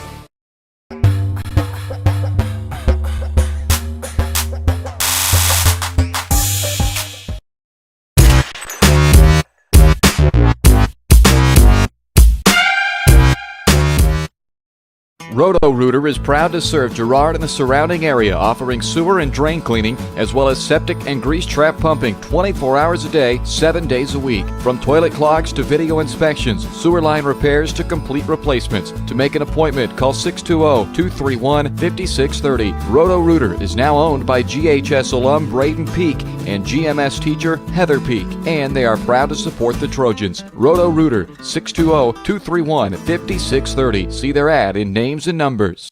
Celebrate, recognize, build. That's the promise of Scott Co. LLC Awards and Engraving. Owners Greg and Missy Scott are committed to helping their customers celebrate special moments, recognize achievements, and build relationships. Plaques and awards, custom leather patch hats, Trojan gear, trophies, corporate promotional items, and so much more. Plus, while you're there, stop in next door to find the latest fashions from Aubrey at Scott & Company. Scott Co. LLC. Learn more at scottcoawards.com or call 620-724-0341.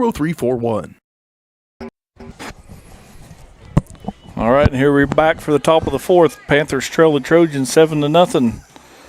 Taylor, their catcher, is going to be leading off. Hessong deals, and she's going to get him to fly out to short center field. Riley Brooks gets over there, camps underneath it, makes a can of corn catch out in short center field. Out number one. So that'll bring up Flood, the first baseman for the Colgan Panthers. She flew out to left field her first time up. Hessong's going to deliver it over but low. Something off speed maybe. I don't think that was her fastball.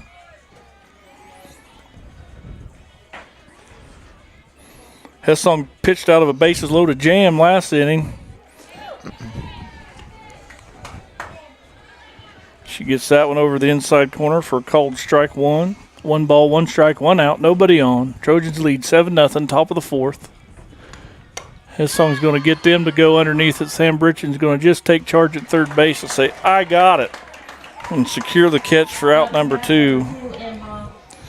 Second out of the inning brings up left fielder Imhoff for the Panthers.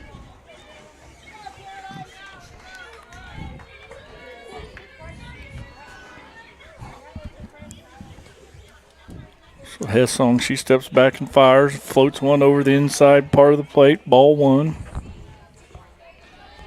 Maybe a little high. Say Sydney's kind of what I call a crafty lefty. She gets a lot of outs, a lot of off-speed pitches. Smokes that one through there for a called strike. 1 ball, 1 strike, 2 out. Nobody on for the Panthers here in the top of the fourth inning. Sydney loses that one a little, bounces that one way in front of the plate.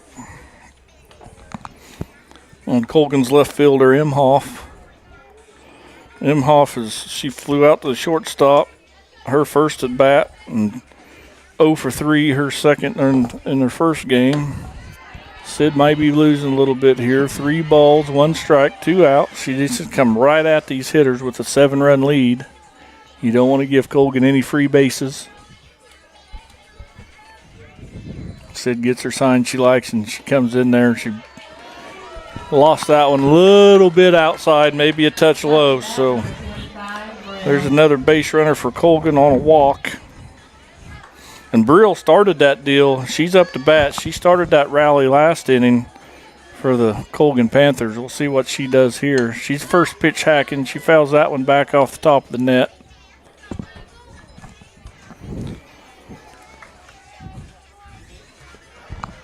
So Colgan trying to make a little noise here with 2 outs, top of the fourth inning, trailing 7-0. Takes that one high and away. 1 ball, 1 strike.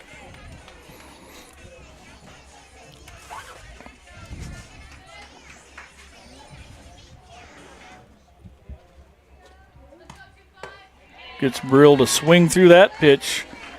Down in the count, 1 ball, 2 strikes. 2 out, 1 on. Runner at first base is Imhoff. She reached by a walk. Hessong got the first 2 batters to fly out. We'll see what she can do right here. And she gets another little lazy fly ball out to right field. Sarah Goebel calls it. Says, I got it. Secures the catch for the 3rd out. Trojans are going to be up in the bottom half of the 4th inning. They're leading 7-0. You're watching Trojan Softball on Girard Sports Live.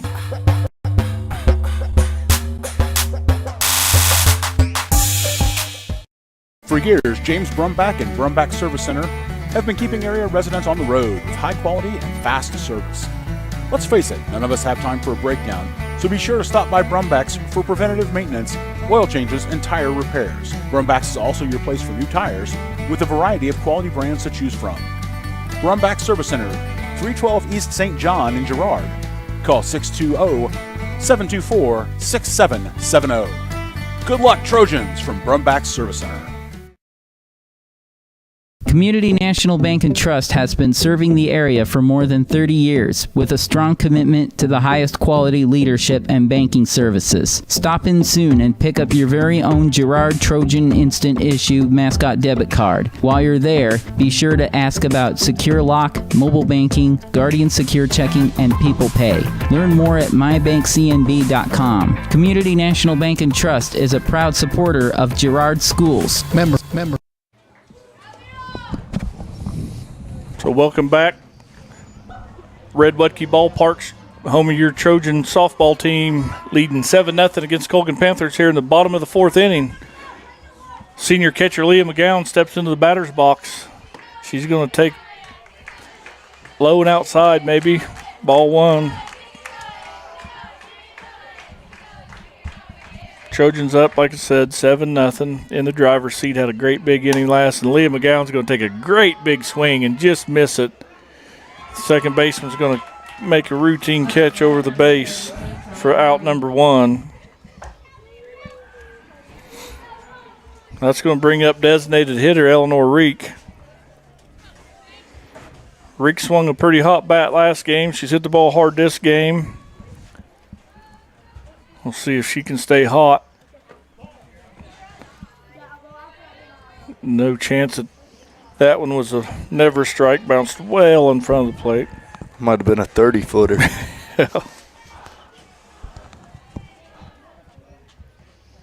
Reek's going to just hit a little off the end of the bat, so right back at the pitcher. Good job for her to defend herself.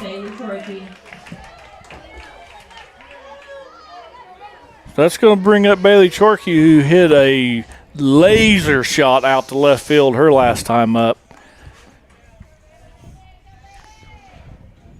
She's going to take strike 1, inner half, thigh high. Probably not much she could have done with that pitch, even if she would have hit it. Good pitcher's pitch. That pitch was well outside.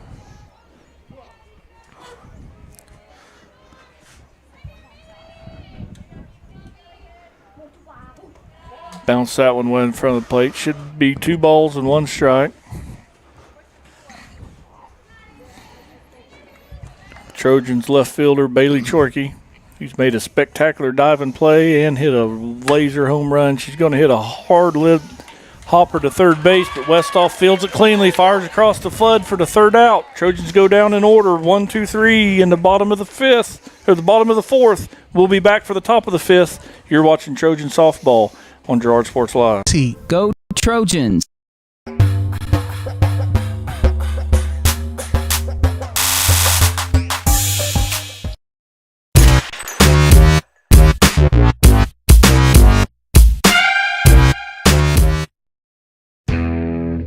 Chicken Annie's of Girard is something to crow about. Their family-style restaurant continues a Southeast Kansas tradition with their specialty, fried chicken, plus famous homemade onion rings and a variety of other dishes that would satisfy any cravings, even homemade pie. Besides dine-in and carry-out, Chicken Annie's of Girard also does catering in the area. Stop in on Highway 47 in Girard for a hearty meal, and follow Chicken Annie's of Girard on Facebook for specials.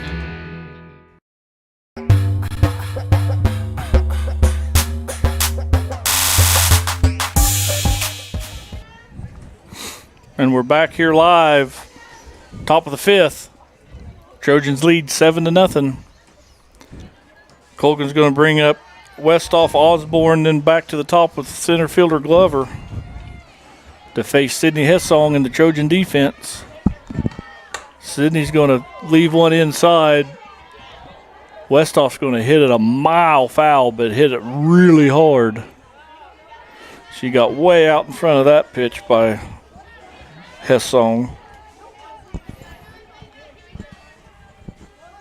So Westhoff climbs back in there. Sydney's going to give her another one, and she's going to foul this off, and Emmeline Syndicate's going to come take charge, secure the catch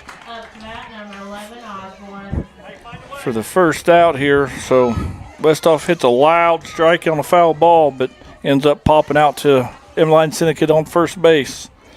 That's going to bring up right fielder Osborne for the Colgan Panthers, who trail the Trojans 7-0 here in the top of the 5th. Osborne gets set in the box. Hessong finds a pitch she likes. She steps and delivers. And she's going to hit a ball to past third baseman Britchen, but Aaron Anderson's there to clean up the play. Fire across there for the 6-3 putout. I tell you what, Cooper, we've said it 2 or 3 times, but Aaron Anderson's smooth back there at shortstop. Yeah, quick transition and then a plus with her arm strength. If it wasn't for her arm strength there, I don't think she would have got it. And then Seneca had a great stretch over there at first. So that'll roll the order back over the top for Glover, and she's going to hit a little one-hopper to Aaron Anderson, who's going to make that routine play. So the Panthers go down in order. Still haven't scored a run yet. First game nor this game. Trojans lead 7-0. We'll be back at the bottom of the fifth. You're watching Trojan Softball, Girard Sports Live.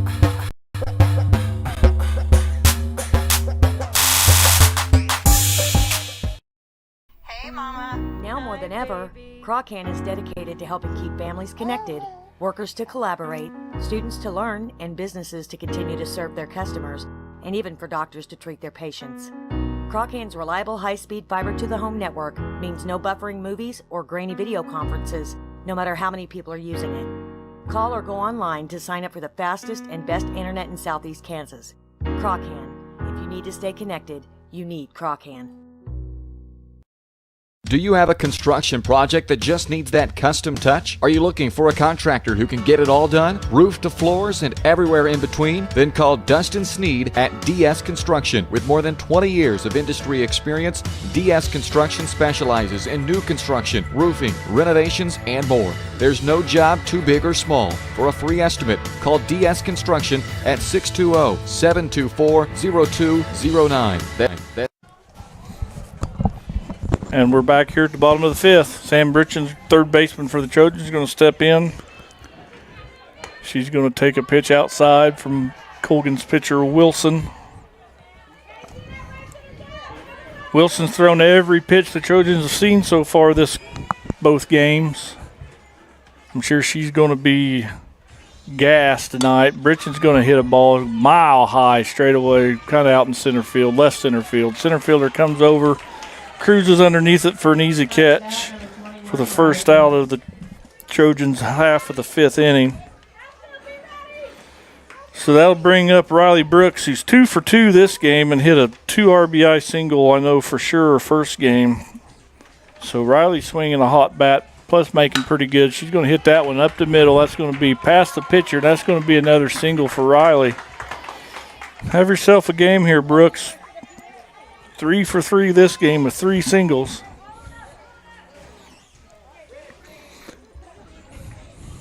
That's going to bring up, we got a pinch hitter here. This is twin sister Peyton Brooks.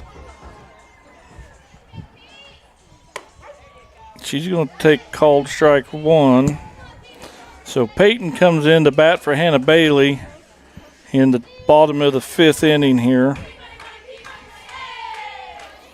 See what, that coming right at me. Got me to flinch. I went through our camera.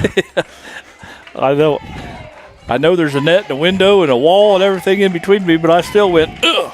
You said it during the baseball game. When it comes right back at us, you know what that means is she's right on it. I agree. Peyton's going to just get kind of in her kitchen. Riley's going to have to retreat back. And I don't know who's safe, who's out.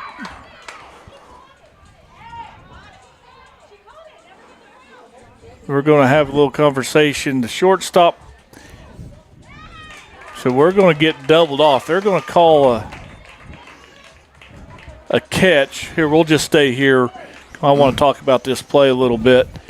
And I'll get your opinion on it, Cooper. But shortstop catches that ball, loses it in transition. Riley Brooks is the base runner. No vocal calls made by the umpire. She doesn't know whether she's supposed to go or go back, and they end up throwing it to first to double her off at first. Right. Obviously she caught the ball, so it was still in the air. You had to tag up, but it's hard for her to know because when she sees that ball out of the glove, she's like, okay, I got to go because she's on first base. No matter what, she's going, and it's kind of a lose-lose situation. There you almost hope it's just cleanly caught and so that you can just retreat back to first base. But I agree that there wasn't much vocal. I don't know if it's because we can't hear very well through this or what. But a tough break there. Yeah, it kind of maybe even looked like it might even been kind of a hit and run. Riley was kind of going on the pitch, and then Peyton, like I say, pops it up. It's a good thing it's a 7-0 ball game and not a 1-0 ball game, or Coach Vinzi might have been a lot more vocal on someone has to make a call. He would have been the first one out there. So we're having maybe a little substitution defense, or umpires want some clarifications from the coaches about something. Now the home plate umpire wants to talk to the scorekeeper.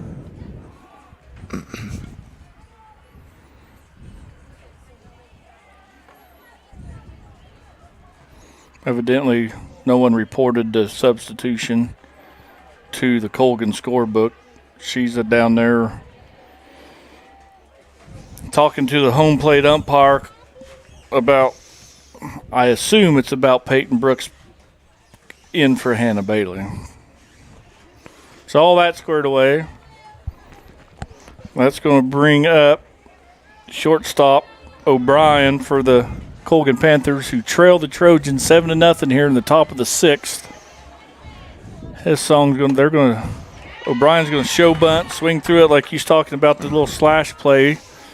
Hessong filling the strike zones up here. She's pitched pretty well. She's only had one inning where she got in the jam and got herself out of that bases loaded jam. Brings that one up and in, back her off the plate a little bit, keep her honest.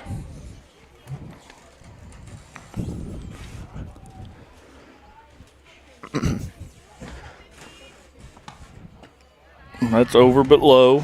Yeah, and with those slashes, they have to be so perfectly timed, because there, O'Brien, it looked like she was a little bit off. She didn't have enough time to fully pull back and get into her load. I mean, in order to get the full power behind it, you have to time it perfectly. Yep, and that time she just hit a little soft liner out to shortstop Erin Anderson, who just like playing catch with her, she secures it for out number 1. Brings up Colgan's pitcher. I think Anderson has the last 3 outs. She had that one that she kind of backhanded and fired it across, and then the one to close out the 5th, and then that line out.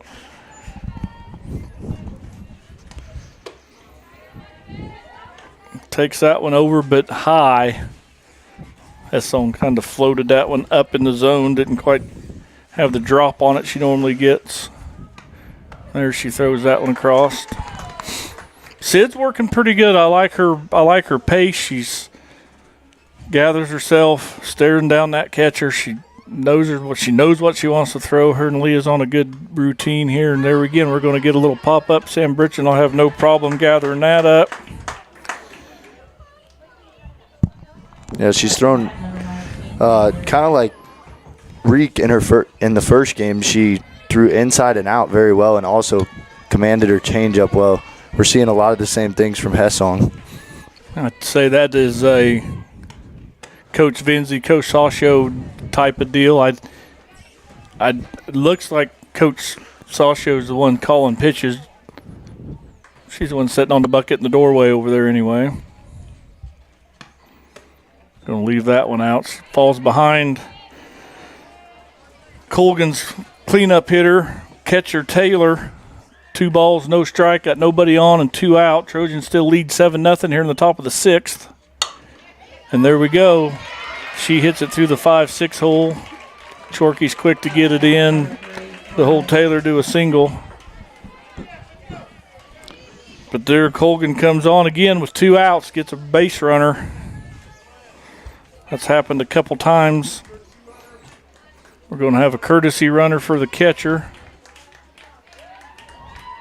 That number 21, it looks as though. Yep. Find my wonderful technology of a cell phone and picture. Number 21 is Lask Lopez. But the first pitch to Flood's going to be, I don't know if that hit the net and Leah or just. Yeah, I couldn't tell. We got this little overhang blocking our view. We'll just say it hit the net. So that's fouled back and off the backstop. So the courtesy runner, Lask Lopez at first base, 2 out. First baseman Flood in the batter's box for Colgan. And she's going to hit a rope to that left center field gap. Riley Brooks is going to be there to cut it off, and she's going to get hosed at third. If we got a good throw, good tag, she's out. Yep. But she hesitated coming around second. I'm sure that Coach Wilson's not real happy about that. Trojans get out of another jam. Their lead at 7-0. We'll be back for the bottom of the 6th inning. You're watching Trojan Softball on Girard Sports Live. Whoa, 724-0209.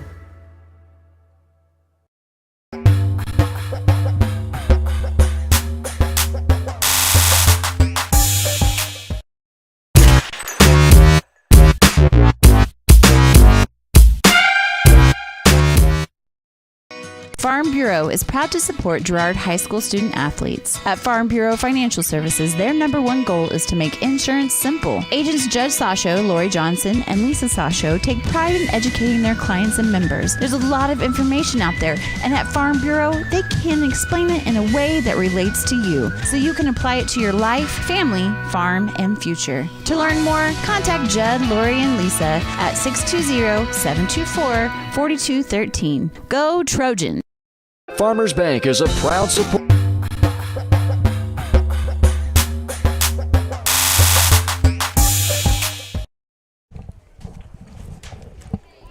And we're back with Erin Anderson leading off the top of the 6th. This is the third time she's led off again this game. I tell you what, Vinzy's got some miracle in his lineup tonight. But Anderson's going to take high and away for ball 1. Like I said before we left, Trojans are up 7-0. Bottom of the 6th inning here. Anderson's going to get underneath that one and hit it a mile high. And it's going to have new life. I don't know if Westhoff heard someone call for it or is just wanting someone to call for it, but she kind of bowed out there at the last minute, and that ball falls harmlessly on the foul turf. That's going to give Anderson new life here with a 1-1 count. And she's going to center that one up, but hit it straight away center field. Hit it right to the edge of the track. Gives center fielder Glover to make a catch. That's going to be the first out for the Trojans. As EA Erin Anderson, smooth field and shortstop, flies out to the warning track in center field. So that'll bring up Sarah Goebel, Girard's right fielder. Sarah's had a pretty interesting game here. That ball's outside. Sarah's just been all over the place, been on base, scored a few runs, moved some runners, done some sacrifices, made a few catches out and right. She's going to hit that one out to right field. She might be tough here, but not with her speed. There's not going to be a play there. As right fielder Osborne, give it a look, but thought better of it. So a clean single for Sarah Goebel. So Trojans got something cooking here in the home half of the 6th. They got a runner at first, and there's 3, 4, 5 coming up. Emmeline Sinnott, who we all know hit that 3-run bomb there in the 3rd inning. She's going to take a pitch outside corner. They've just really trying to keep the ball away on her ever since then.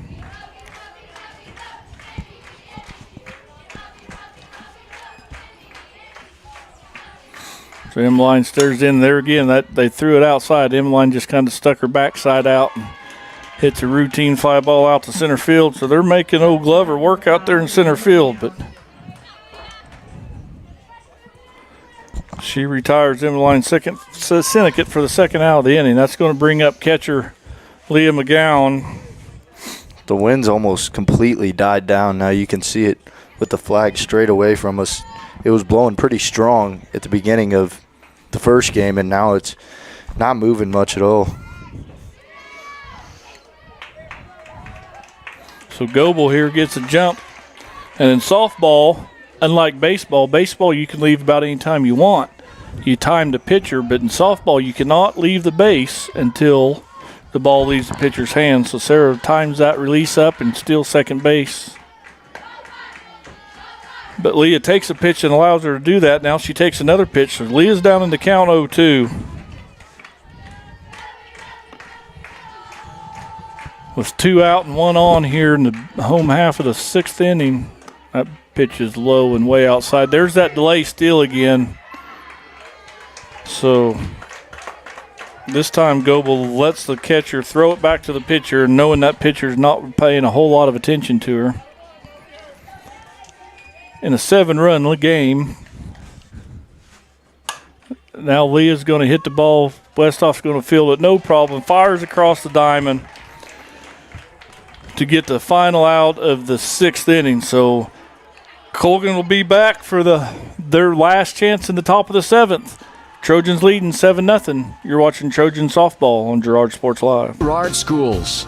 For generations, Farmers Bank has worked with local leaders, businesses, and residents to help shape the future of Southeast Kansas. Farmers Bank is proud to have helped with the growth and development of the communities we serve. As partners in business and friends in life, Farmers Bank is looking forward to a brighter tomorrow. Farmers Bank, with locations in Hepler, Walnut, St. Paul, and Girard. Equal housing lender, member FDIC.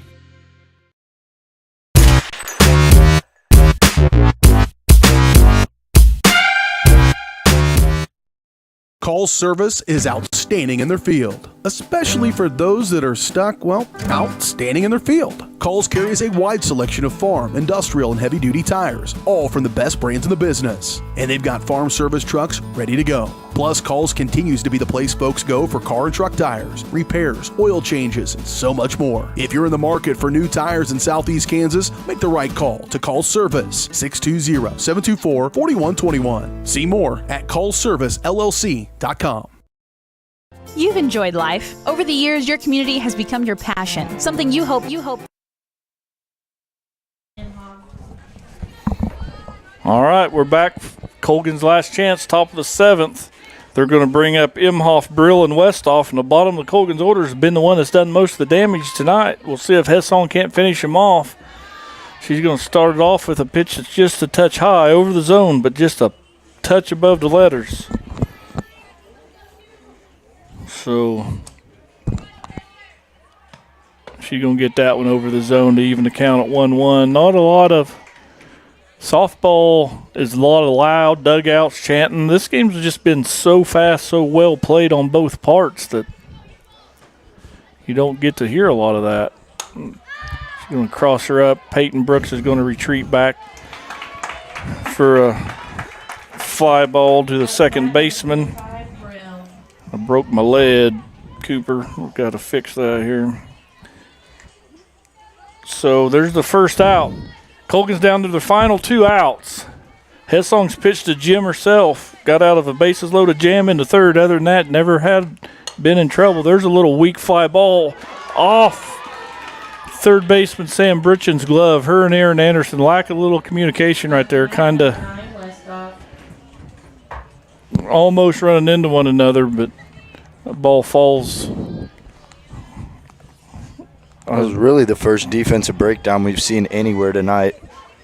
Yeah, it's going to be the first error I give on the Trojans.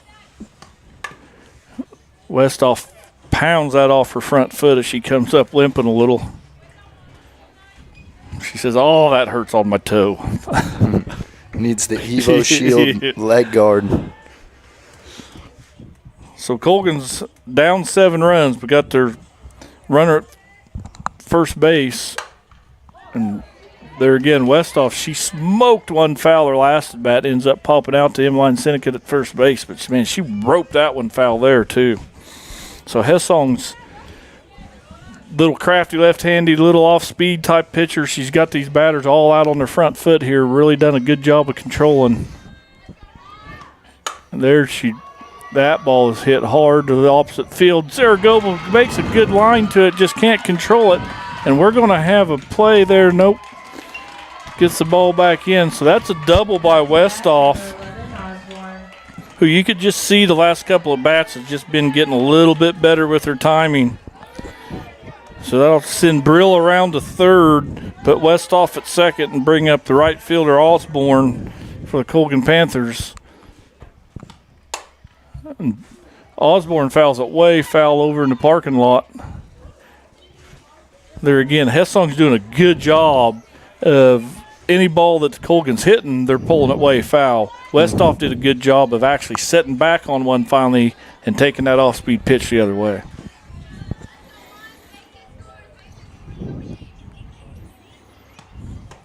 Hessong comes up and in a little bit on Osborne, evens the count at 1-1. Trojan gladly trade a couple runs for some outs right here. I mean, 7-0. I'm sure. Yeah, you want to complete the shutout, but the win's a lot more important.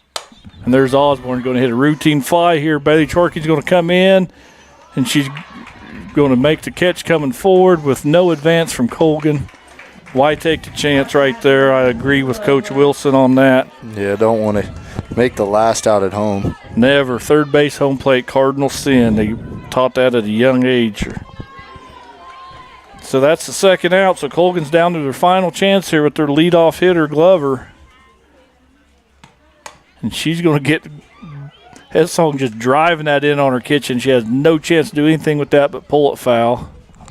Coach might need a glove over there in the opening of the dugout. So Colgan, 2 outs, 2 on, down by 7 here in the top of the 7th. And they're going to hit a ball that Chorkey started in on. That's going to get over her head. That's going to plate a pair of runs for Colgan. So Glover comes through, hitting a double.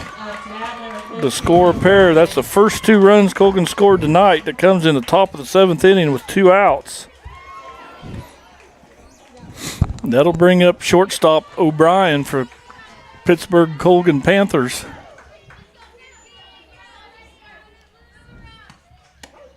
Sydney still just throwing strikes. Yep, no need to focus on the runner on second at all. Nope, they're 4 or 5 deep in the dugout before we got to get nervous here.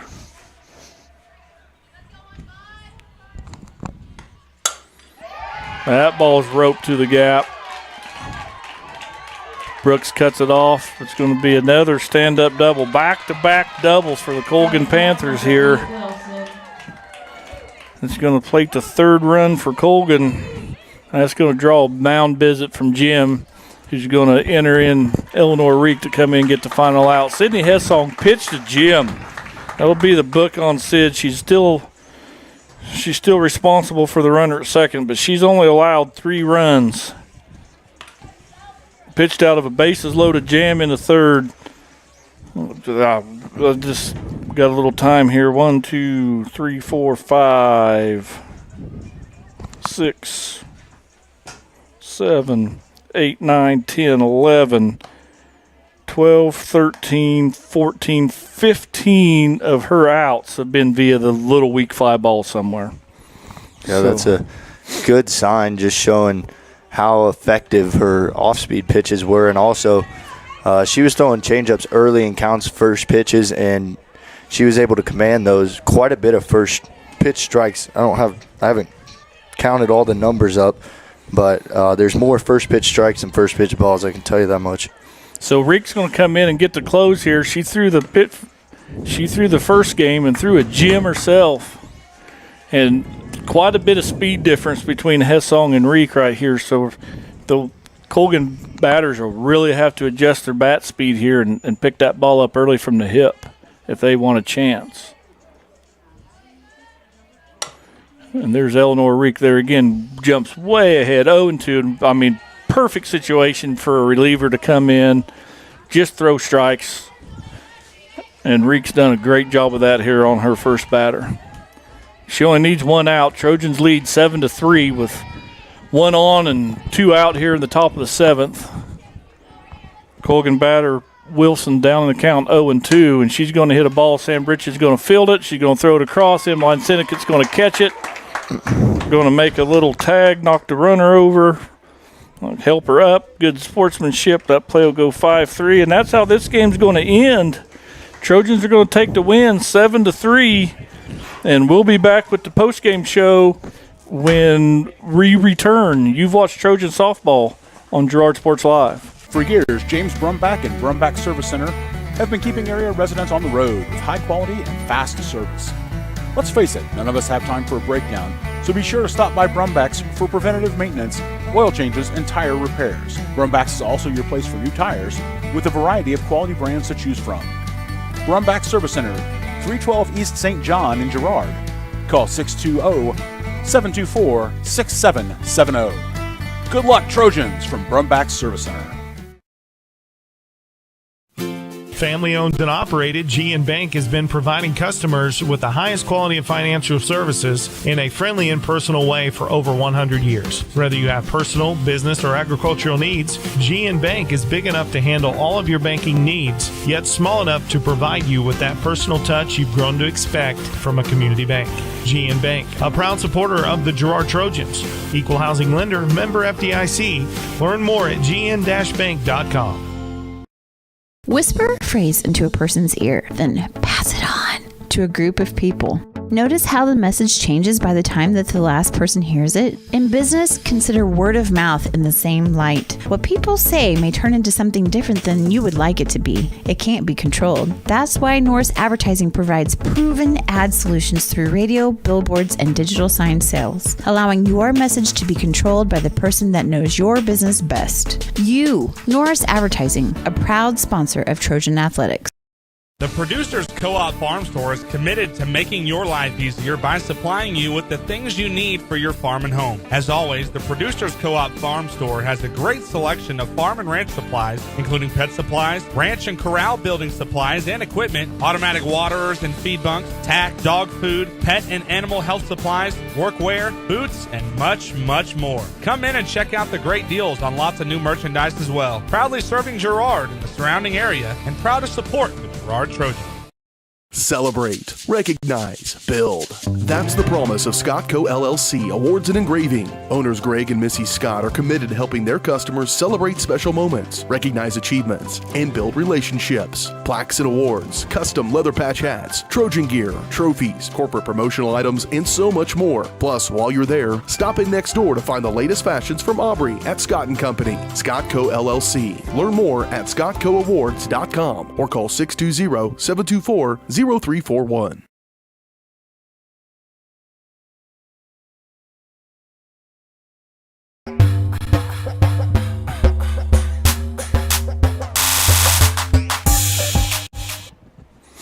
Welcome back to the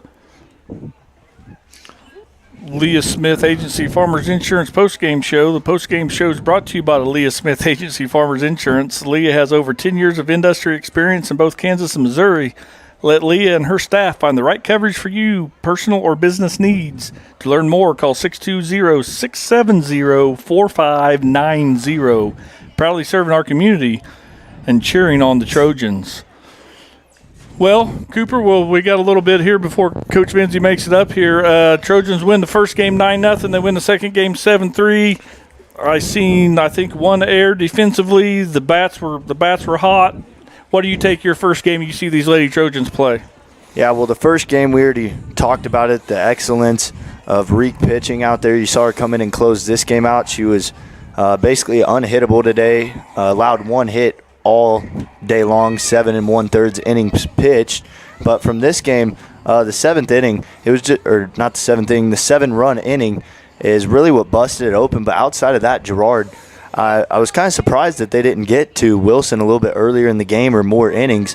Some people had seen her 7-8 times today, and that inning was great. They were able to finally tee off with the Syndicate home run, and then we had Troike with a home run too. A batter in between those two. That was certainly awesome, and they found some timely hitting to hit it through some holes. And then pitching, Hessong was really good up until that 7th inning. I think she was just leaving a couple balls too much over the plate, and Colgan was due for some runs after not scoring in 13 innings, and they were going on their 14th inning there. I mean, they were due, and she should still be proud. She pitched one heck of a game, had 0 strikeouts, but was pitching to contact, got ahead of batters early, and her off-speed stuff was working, so that's a great sign, too. Good starting pitchers for the Trojans going forward, hoping to make a long run this season. Yeah, I agree with everything you said. I just wanted, and I think you touched on a little bit, pitching to contact, trusting your defense. Going back through my scorebook here, I think I recorded 1 error defensively for the Trojans in 14 innings.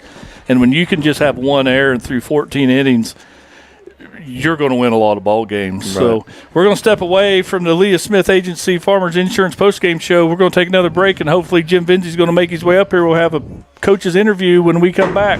You're watching Trojan Softball on Girard Sports Live. Call service is outstanding in their field, especially for those that are stuck, outstanding in their field. Coles carries a wide selection of farm, industrial, and heavy-duty tires, all from the best brands in the business. And they've got farm service trucks ready to go. Plus, Coles continues to be the place folks go for car and truck tires, repairs, oil changes, and so much more. If you're in the market for new tires in Southeast Kansas, make the right call to Coles Service, 620-724-4121. See more at ColesServiceLLC.com.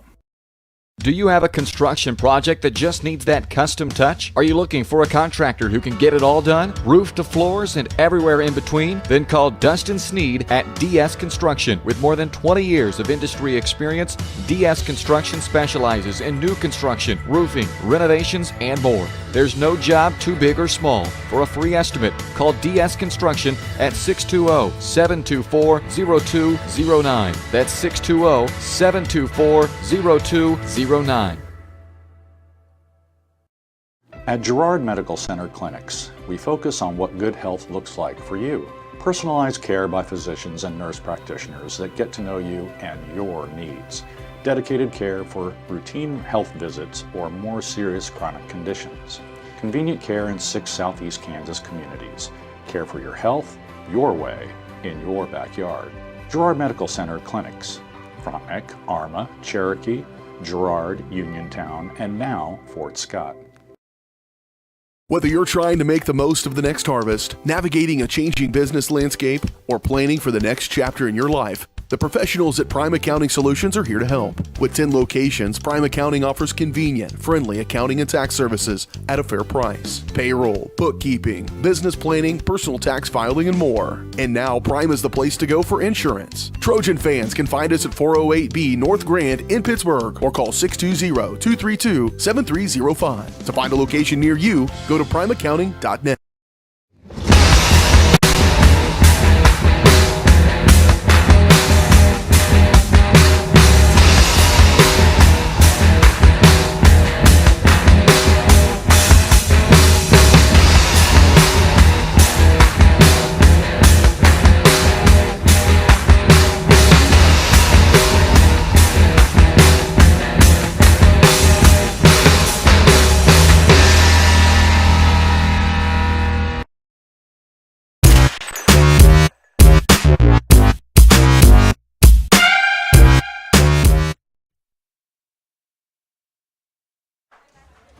Welcome back here to Red Wetke Ballpark, Girard, Kansas. I've got Coach Vinzi up here with me.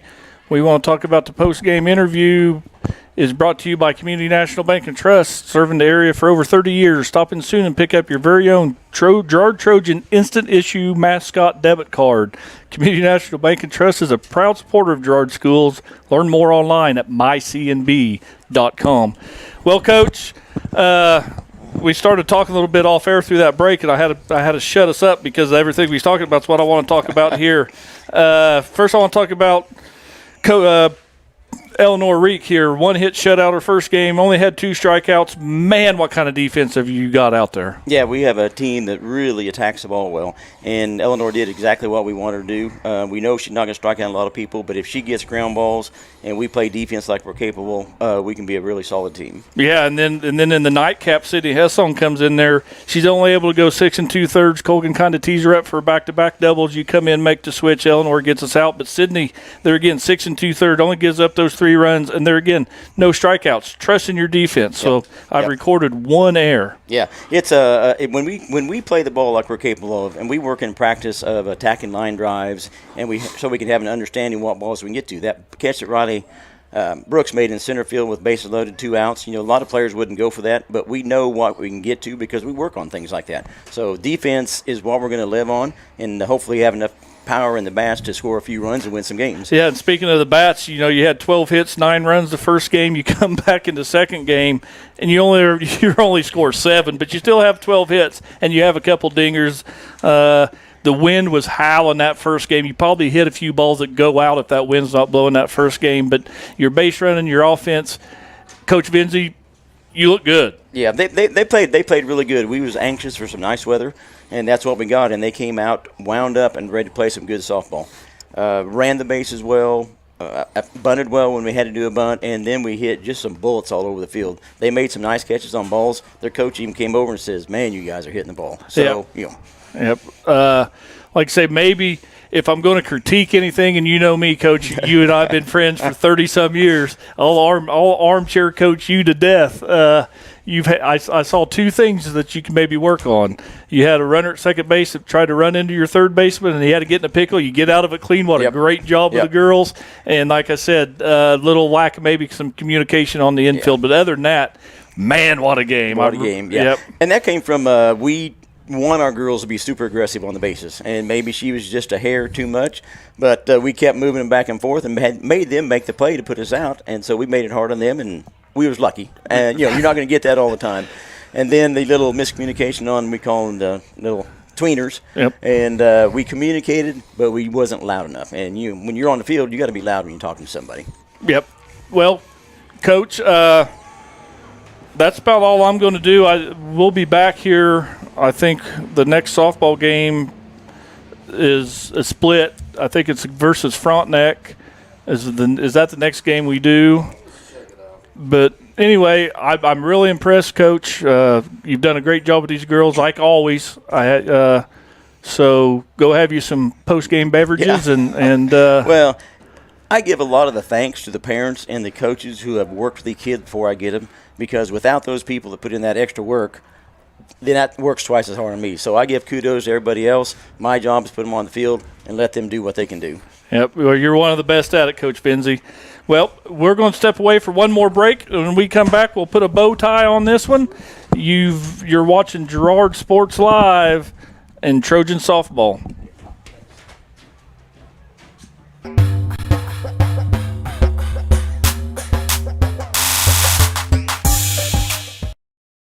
Call service is outstanding in their field, especially for those that are stuck, well, outstanding in their field. Calls carries a wide selection of farm, industrial, and heavy-duty tires, all from the best brands in the business. And they've got farm service trucks ready to go. Plus, Calls continues to be the place folks go for car and truck tires, repairs, oil changes, and so much more. If you're in the market for new tires in Southeast Kansas, make the right call to Call Service, 620-724-4121. See more at callservicellc.com. Do you have a construction project that just needs that custom touch? Are you looking for a contractor who can get it all done? Roof to floors and everywhere in between? Then call Dustin Sneed at DS Construction. With more than 20 years of industry experience, DS Construction specializes in new construction, roofing, renovations, and more. There's no job too big or small. For a free estimate, call DS Construction at 620-724-0209. That's 620-724-0209. At Girard Medical Center Clinics, we focus on what good health looks like for you.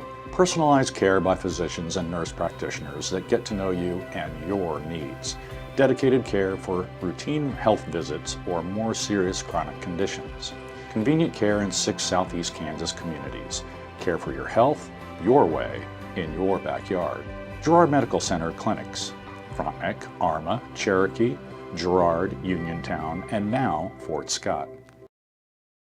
Whether you're trying to make the most of the next harvest, navigating a changing business landscape, or planning for the next chapter in your life, the professionals at Prime Accounting Solutions are here to help. With 10 locations, Prime Accounting offers convenient, friendly accounting and tax services at a fair price. Payroll, bookkeeping, business planning, personal tax filing, and more. And now Prime is the place to go for insurance. Trojan fans can find us at 408B North Grand in Pittsburgh or call 620-232-7305. To find a location near you, go to primeaccounting.net.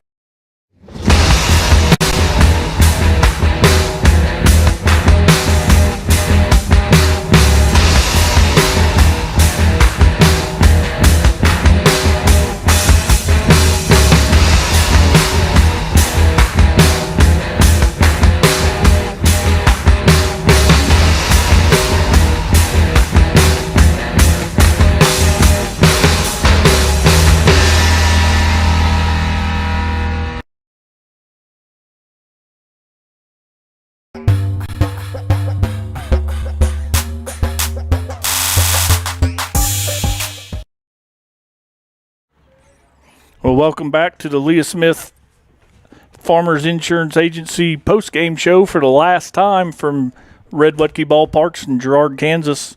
You watch the Trojan girls sweep a doubleheader of the Colgan Panthers. They win the first one 9-0, win the second one 7-3, and it wasn't that close either game. So, well, I think we're going to put a bow tie on this one and call it a night. For Cooper Grand, I'm Jess Murphy. Thanks for watching Trojan Softball on Girard Sports Live. You've been watching Trojan Athletics on Girard Sports Live. Girard Sports Live is presented by Crochan, your community technology partner. Learn more at ckt.net. Also by Ag Choice of Epler, American Family Insurance, Jenny Collins Agency, Bradshaw Collision Repair, Call Service, Community National Bank and Trust, Derailed Commodity, Diskins Auto and Towing, DS Construction, Evans Motors, Farm Bureau Financial Services, Farmers Bank, Girard Medical Center,